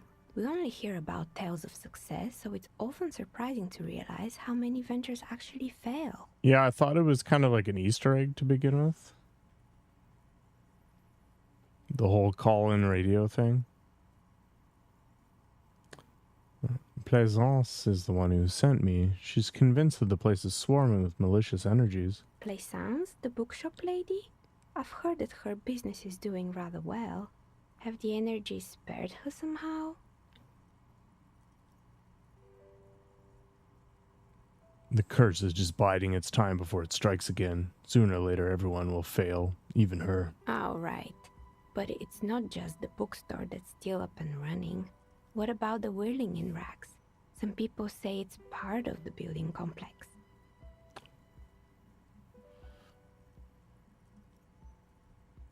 Hold on, the whirling is part of the doomed commercial area? You could say so. Both houses were built at the same time and under the east of the Commerce Central project. Yes, but it's still a separate building. The malicious energies can't reach there. And then there is me. She sighs, looking at her messy work table. All kinds of tools lie there scattered, from knives to carving files to wire cutters. I've been here for 14 years, selling novelty dice to role-playing enthusiasts. Not exactly a million-real business idea, yet somehow I've survived despite the talk of malicious energies. Strange, isn't it? It's because she's in cahoots with the demons.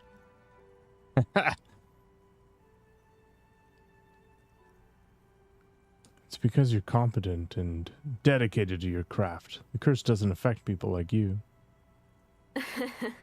What, so the curse only affects people with poor work ethics?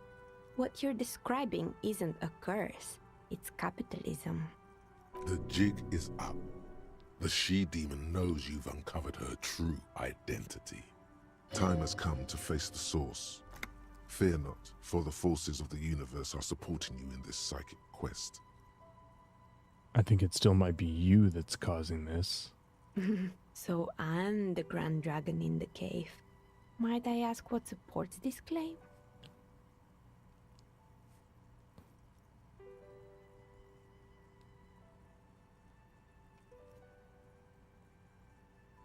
I yelled to summon the ghost of the doomed commercial area, and you were the one who answered. Oh my, I've revealed myself.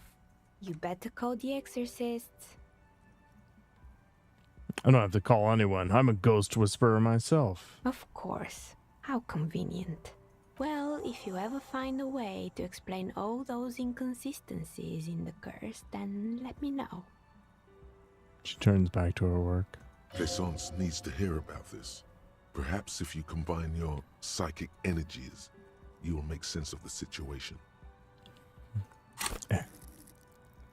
Let's crank up the shivers. Do you know what happened to other tenants?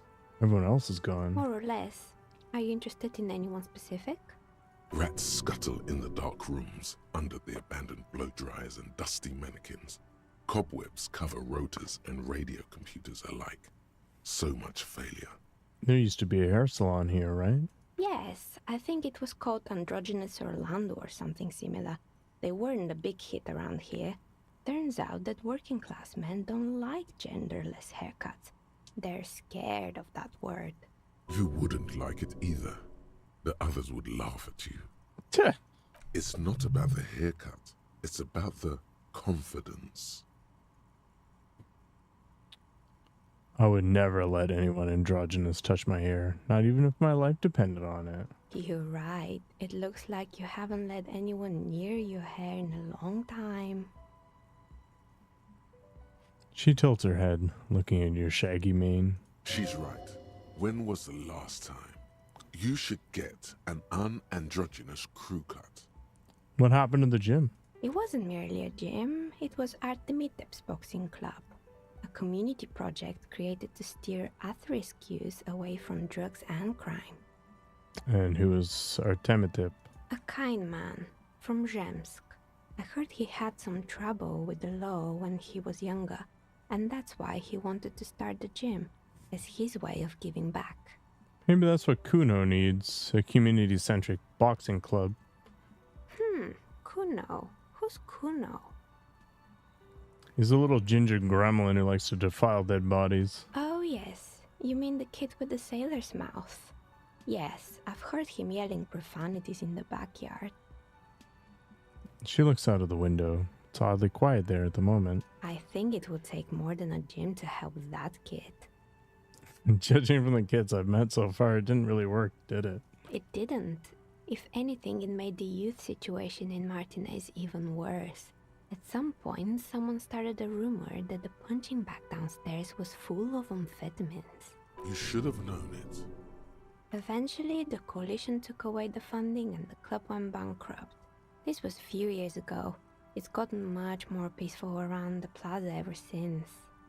What's up with the broken windows? Oh, this one's a mess. There used to be a company that promised to repair windows 24 hours a day. What could go wrong with this one, right? Turns out, the business was actually set up as a front for an illicit group that was producing snuff milias. Who would have guessed? And they never cleaned up the debris either. Now it's just littering the hallway and I have no idea how to get rid of it on my own. Cool. Very cool about the debris. But what's a snuff milieu? It's a sub-Rosa radio station that broadcasts real murders with real victims. Some people pay good money to get off on it. The hell? What does she mean, to get off on it? Don't worry, the ICP has a separate division that deals exclusively with unlicensed sub-Roses. This isn't our problem. Good luck with that. It's not easy catching those perpetrators. And she lets the thought go. Did someone here make stuffed animals? I saw mounts lying around. You mean Mr. Fabron, the taxidermist? No, he mostly just did drugs. But what drugs exactly? I need to know what drugs he was doing for my police report. He got high on some weird taxidermy chemicals. I wouldn't recommend it to anyone. Eventually, they caused him to lose control of his bladder. The smell was awful. Even you can probably do better than that. I found creepy mannequins. There used to be a fashion atelier here, but I have forgotten the head designer's name. They were doing well for a couple of years, until the insect rights activists came. Insect rights activists? What in the name of? The atelier produced a certain collection that used chitin among the materials. Apparently chitin is made in the Occident, where it's extracted from beetle wings. And you know how all kinds of political movements are big in the Occident. The activists shut down the biggest chitin supplier, which of course caused the price to skyrocket. And, naturally, all the most fashionable tastemakers refused to be seen in chitin from then on. The atelier went bankrupt before they could finish the collection. But insects don't have any brains or feelings. Actually, insects do have brains, but yes, I understand what you're saying. I think the protesters took it a little too far. Have a good night, Ramir. Hopefully it works for you. As she shifts around, you notice several dead flies on the windowsill in front of her. Legs up. They're not moving. What a monster. Else? What's with the rotor blades and skis? They were made by a company called Slipstream.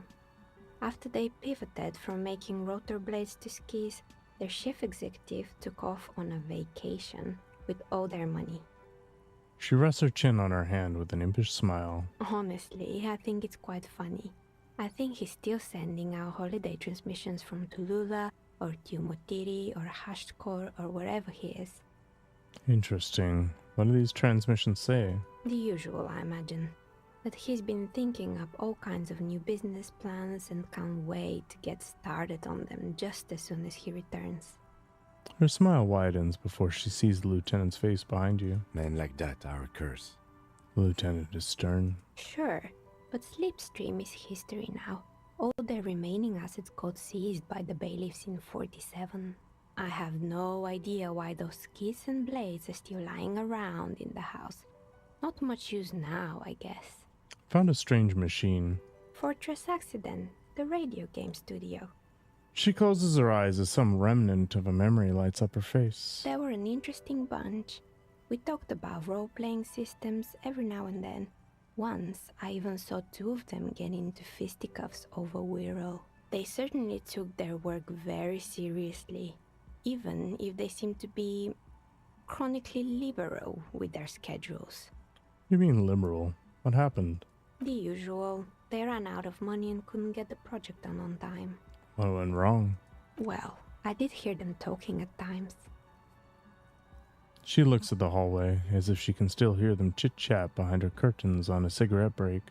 They seemed to believe they were historical individuals on some grand quest. Really? They must have been on a gigantic ego trip. That's what I thought. Because when the money started to run out, they just began to complain a lot about capitalism. You know, how the markets are rigged to keep up new businesses and so on. In the end, they just didn't get it done. They didn't have enough willpower to produce something truly historic, and to show up to work on time. She's right. Showing up to work on time is important. Mm-hmm. Showing up to work on time is hard. No, scratch that. Showing up to work at all is difficult, especially if you've been drinking. You're right. They should have just tried harder. They had everything they needed to succeed. Still, not everyone is going to make it. That's the nature of the game. The result is 1 on a 20-sided die. The dice is black and filled with little silvery flakes, like snowfall. Anything else? Critical failure. There was a terrifying taxidermied bear in the cellar. Oh boy, the fabled Revachol ICT. You're in for a treat here. She smiles and leans closer, hands on her knees, like a stand-up comedian ready to tell a story. The place was owned by two guys who had some rather innovative ideas about marketing. The bear was one of them. Now ask me about their other ideas. Alright, what about the other ideas? There was really just one, and it involved picking out the prettiest girls in the neighborhood and paying them 20 cents per hour to man the booth. And by man the booth, I mean slump behind the counter with a face that could maim you if you ever dared to disturb their bored magazine browsing. She leans back, disapproving. Sounds like she really didn't like those girls. Fritta does the same thing.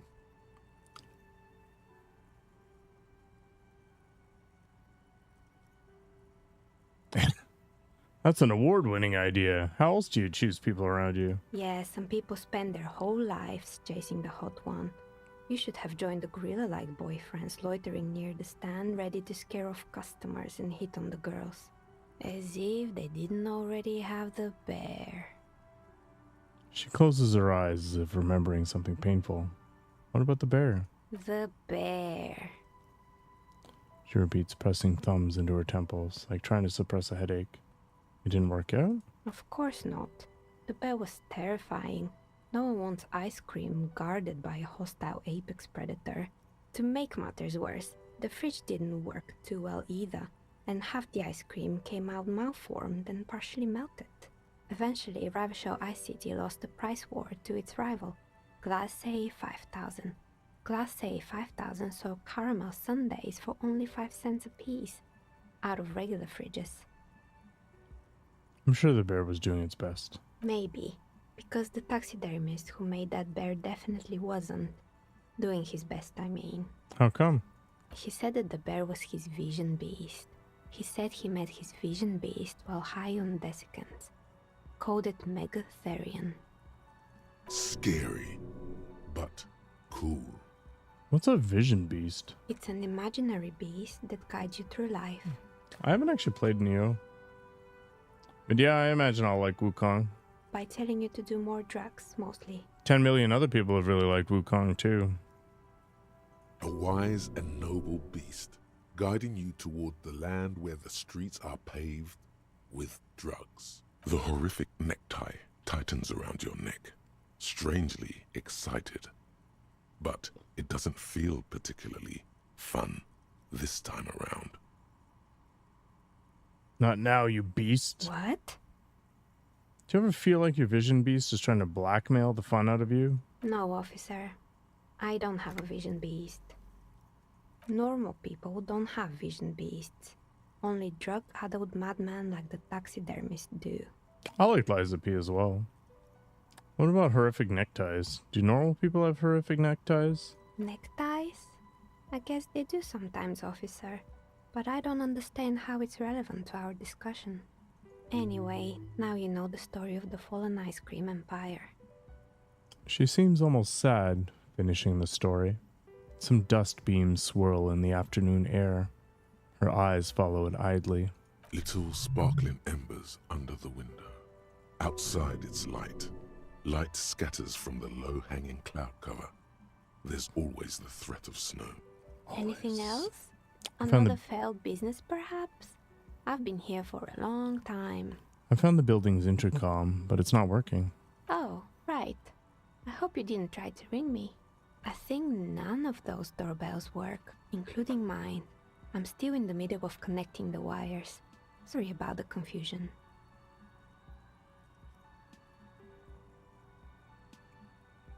A strange thing happened when I tried calling a company named Slipstream SCA.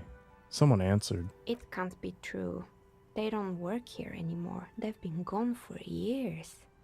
Are you sure it was Slipstream SCA? Was it a woman?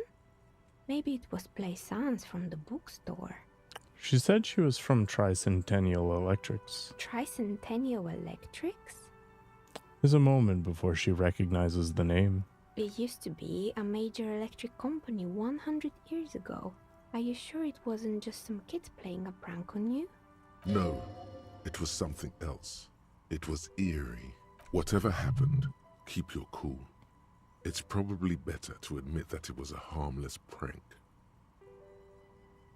No, it was something else, something eerie. Pranks can be eerie. She looks as if she's still convinced it's nothing to be worried about. Oh, the kids these days. We were just one of them, and now they're terrorizing us. No solidarity. Actually, the Slipstream SCA mystery might be a recording. I called again later and got exactly the same message. Why would Slipstream SCA have a 100-year-old recording as their doorbell message? Doesn't make any sense. I'm still convinced it was nothing more than some elaborate prank. My money is on electrical anomaly. I've heard of these, especially in an old building like this. So you're telling me that the doorbell with the empty name card was yours? That's right. I haven't even written my name there. As I said, it's quite useless right now. It doesn't work yet. I was wondering about the Whirling in Rags. Is it part of the same building complex? You could say so. Both houses were built at the same time and under the East Delta Commerce Center project. That explains why you can call the whirling from the intercom, albeit I doubt that anyone responds. If the whirling is part of the same building, then it's part of the doomed commercial area. The darkness of this place is there, too. I saw a name, East Delta Pinball, on the doorbell. Right. It used to be a gaming arcade. This is an ancient failure, before my time. I'm not surprised, however. My advice? Don't base your business on a fad.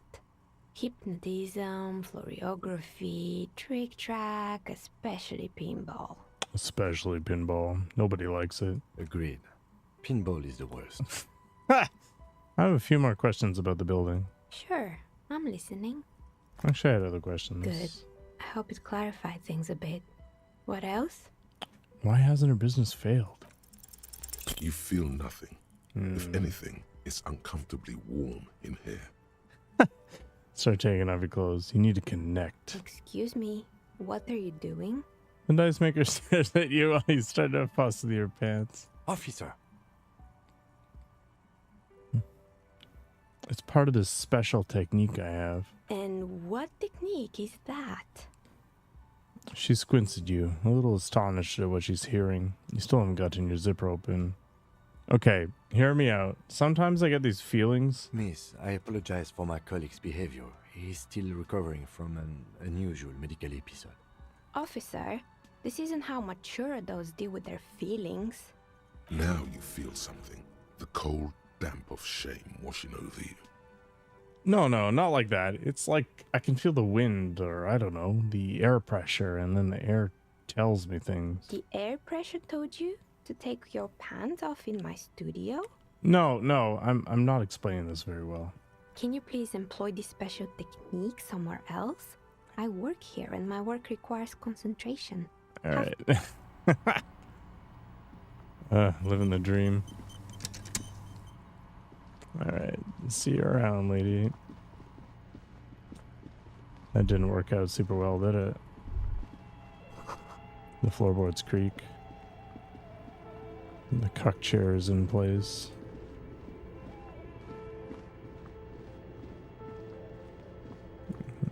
Welcome back, our knights and friends. The circle of raiding continues. Hope everybody's doing well on this weekend. I'm not going to be on for too much longer, but you can enjoy the insanity that is Disco Elysium with me for a few more minutes. What have you found? And also, do buy the books. There may be teachings in them. Did you manage to finish up your Death's Gambit run? I talked to the entity you told me about. Her name is Neha, and she's a novelty dice maker. A novelty dice maker? Well, spit it out. Why does she need the dice? For some kind of sorcery? Sometimes they use the ankle bones of sheep. No, ma'am. I felt her aura. She's not the one to blame for this curse. I don't understand. If it's not her, then where is the source of the doom? How did she explain the curse? She looks perplexed. She's squeezing on the pendant too tight. A drop of blood in her palm. Just don't say you don't have any answer yet. The uncertainty is killing her.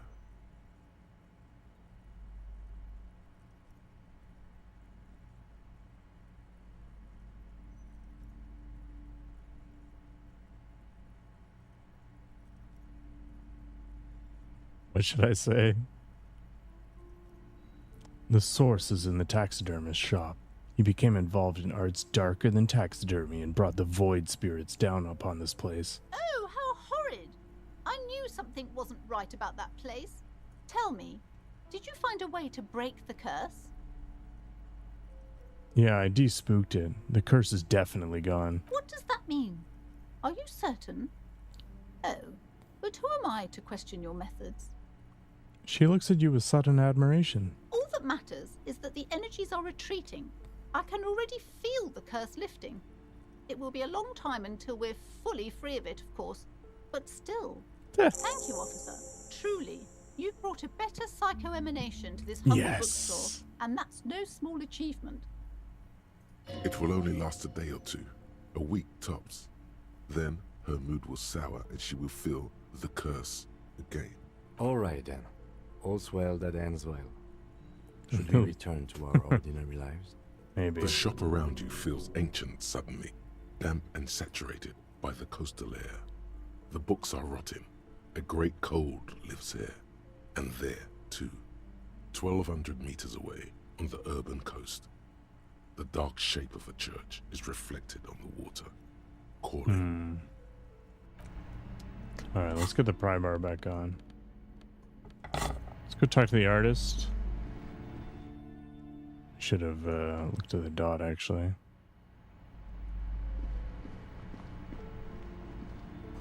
Gift books and molten candy.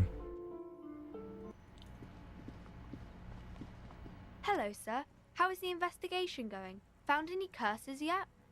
Yeah, I found a way into the doomed commercial area. Oh, that's great. I hope exciting adventures lie ahead. And maybe you can help Mother become less afraid. Okay, see you around.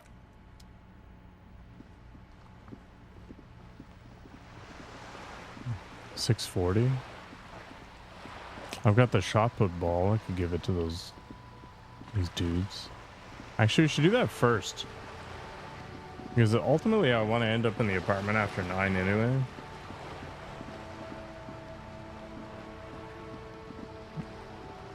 Hello, Kara. How you doing this Saturday night? Oh. The sight of bullet holes stirs something in you, making you forget the lieutenant's surname. Look closer first. The faded marks are too degraded to draw any forensic conclusions. Just chips in the sandstone. Kim, look. Bullet holes. Where? Someone has been shot. We're cops. We should solve it. There? Sad Those are and holes. depressing. That sucks. You have a way to sort it out? Oh, you mean like from the revolution? Yes, the one that happened half a century ago. Those bullets were fired during the revolution and do not warrant an investigation by officers of civil law. Okay. What can you tell me about this revolution? Not much. I don't have a fresh perspective on it. Shall we go? Sure. Well, I hope you figure it out sooner rather than later.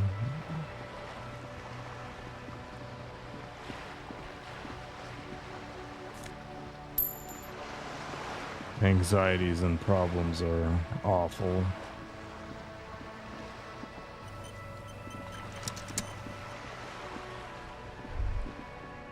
There. Working class drunk. You know what this means, right? Case solved. Cracked it. All in a good day's work. Wait, what did I crack exactly? What do you mean, what did I crack? Look at how working class that drunk is. It's her husband, the missing husband. Yes, and you found him. Now go and tell the working class woman. Protect and serve, recruit. Give me champagne. I'm going in. There's no need for champagne when there's honor, recruit. Go and tell the working class woman what you found, right now. Is it actually this dude?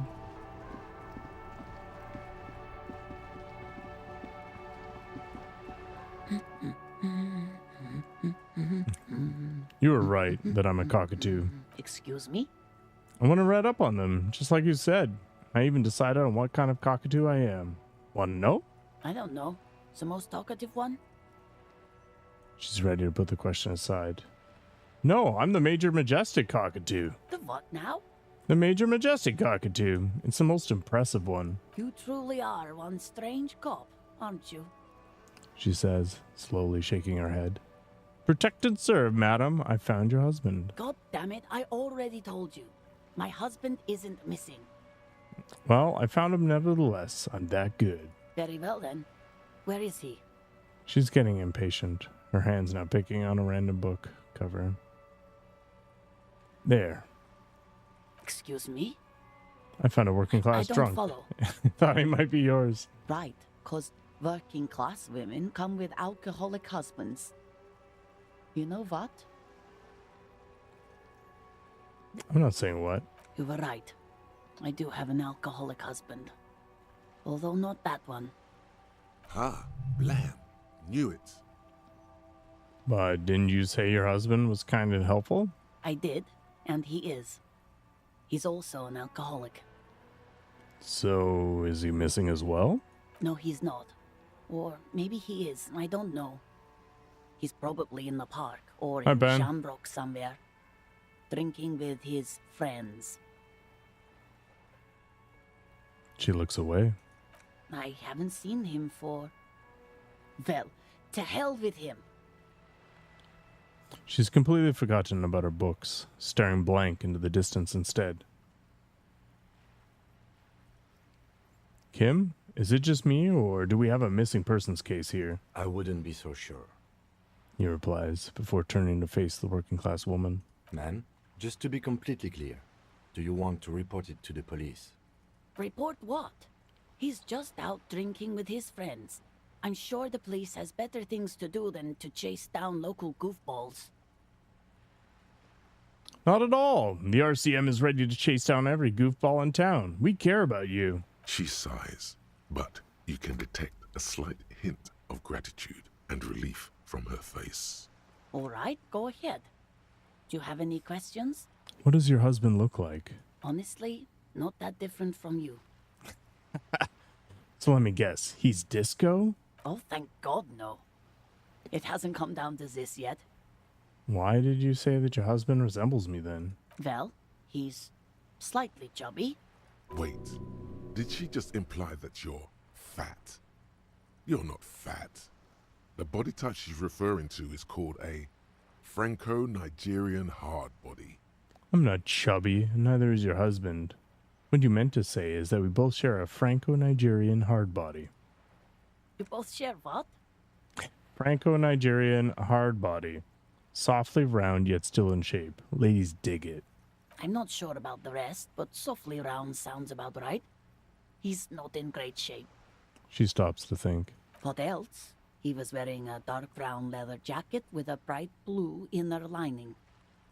The lining is hand-sewn. I made it myself. She sighs, her voice slightly quivering when she adds. It's his cool jacket.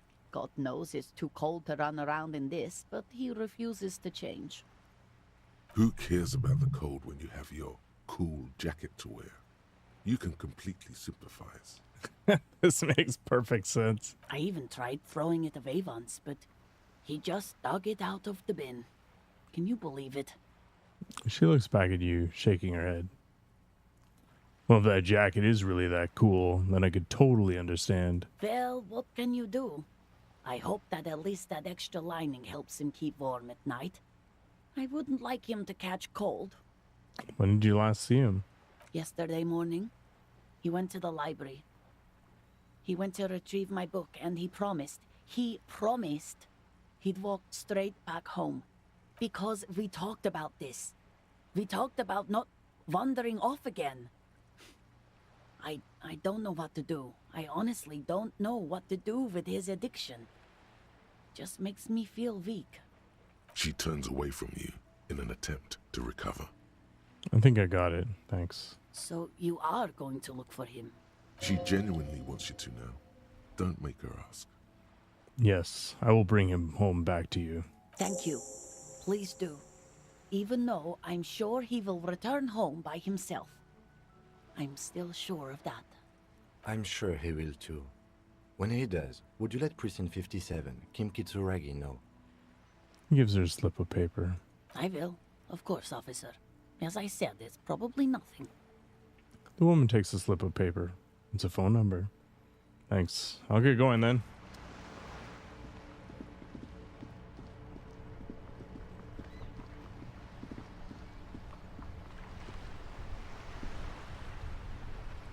We're still waiting for a replacement for the bull you sent sinking. I found you guys a new bull. What is this? Are you mocking us? This isn't for pétanque. Now, no need to get angry again, René. I'm sure the officer tried his best. It's not like there's a bull kiosk here in Martinez. Exactly, and I really did try. Trying is worth as much as is accomplished. In this case, almost nothing. Fine. You try to right a wrong. It's still a gram better than actual nothing. Is there anything you can tell me about this rifle? It's a Bell McGrave. 4.46 caliber. Breech loading. Revachol made. Good weapon. Accurate and reliable. This one's inoperable. The bolt spring is missing and the mechanism is jammed shut. Still a beauty. Where did you find her? In the basement there. I'm not surprised. There are probably lots of forgotten wartime weapons lying around here. Back in the day, everyone had something stashed away. As for the rifle, I don't know what else to tell you. These BM-446s are an antique. No one uses them anymore. The ammunition is impossible to find. René, I found your guard booth. Yes, the Debardeurs Union pays me to stand vigil during the nights. Not out of any political allegiance, mind you. I'm an old man. Don't sleep more than a few hours every night anyway, and Money is tight. He adds with a slight sigh. You must have seen something on the night of the murder. Your booth looks right into the yard. Yes, it does. Unfortunately, I wasn't working that night. Been on a 2-week leave since last Monday. Hold on. Why are you on a leave? It's a private matter. Nothing to do with your investigation. You see, officer, René is the kind of man would rather die than admit he needs medical assistance or, God forbid, sick it. A real man's man is just gonna ride it out.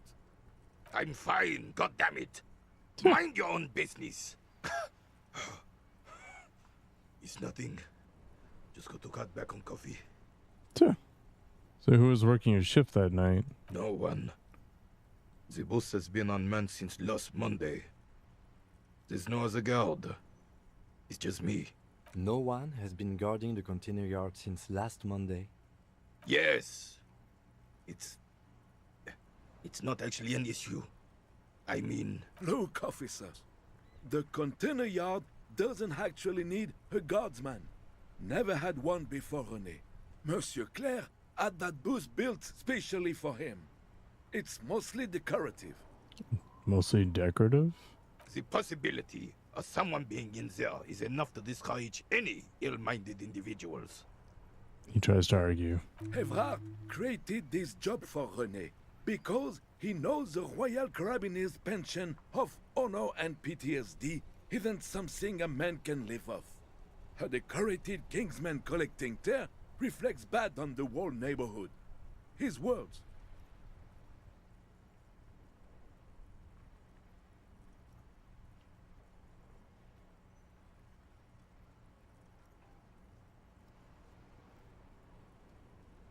There's absolutely nothing wrong with tear collecting. It's my side thing too. Oh, I didn't mean to imply there's something wrong with that.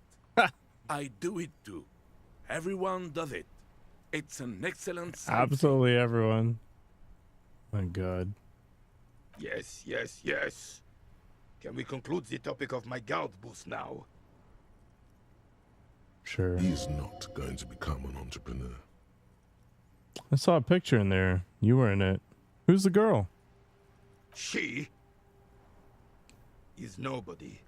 This is none of your concern, and I refuse to discuss my private affairs with the RCM.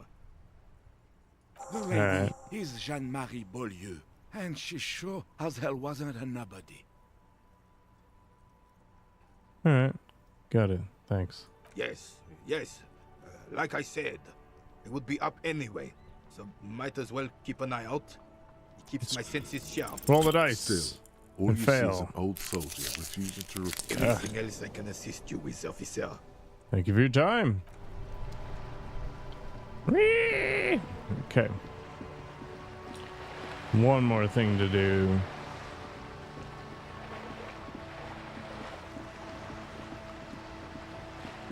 Man, it's a full day. Holy crap.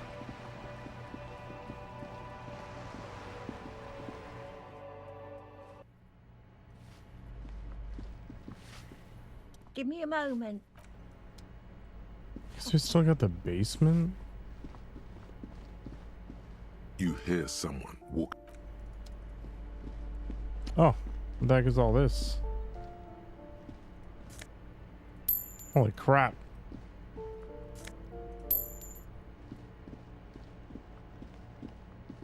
Just carrying on the pry bar gives me all this magic superpower. Nice. What's in here? Booze and stuff? Commodore Red? Hell yeah. Moss crawls on these bathroom tiles. Actual moss. Gross. Oh. Kuno Durete is the name on unfinished homework. Oh, so we know his name now. Is this guy still awake? Alcoholic is still there. Eh, I don't care.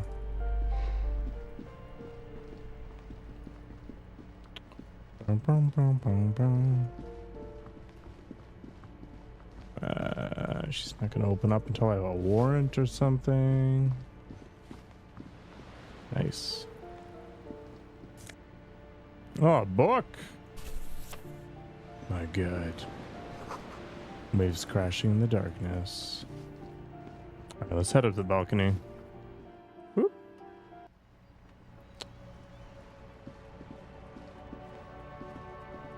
Hello again, officers. Have you come to admire my mural? Is that bed in the coal room yours? Ooh. Not only have you found my address, you've discovered my biggest secret. I'm a coal miner. She does have eyes that seem to be smeared with coal.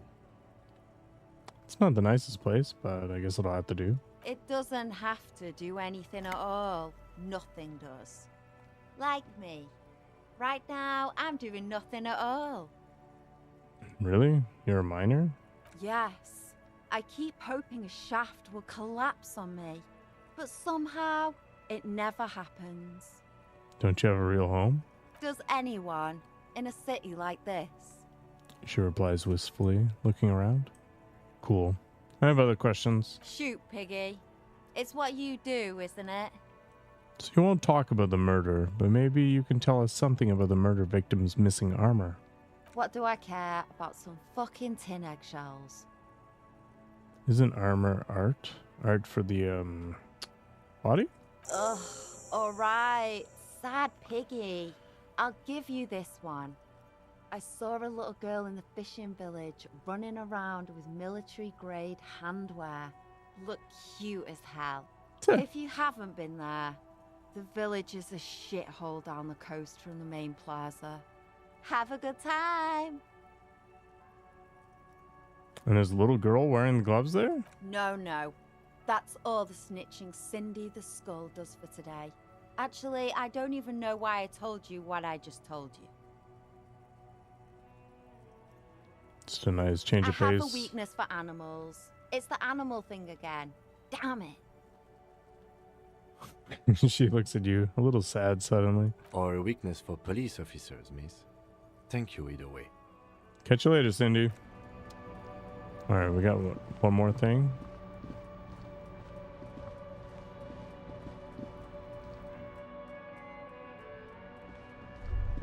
Wait, how the heck did I get up? 100 tiny feet scurrying beneath the grate, the rats of the city. How did I get on the roof before?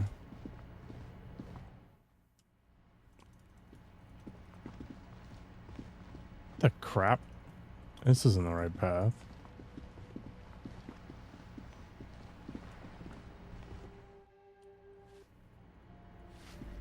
It's gotta be down here somewhere. Navigation is not my strong suit. Gotta be this. A maroon glow of light pollution rises from the east. You hear distant traffic. Night is falling on the city. The curtains shift, just a little. Someone is watching from within. Oh, here we go. Living the dream. 75 cents. Okay. Yeah, and this dude's not going to be here for another couple hours. No one. We should return indeed. Yeah.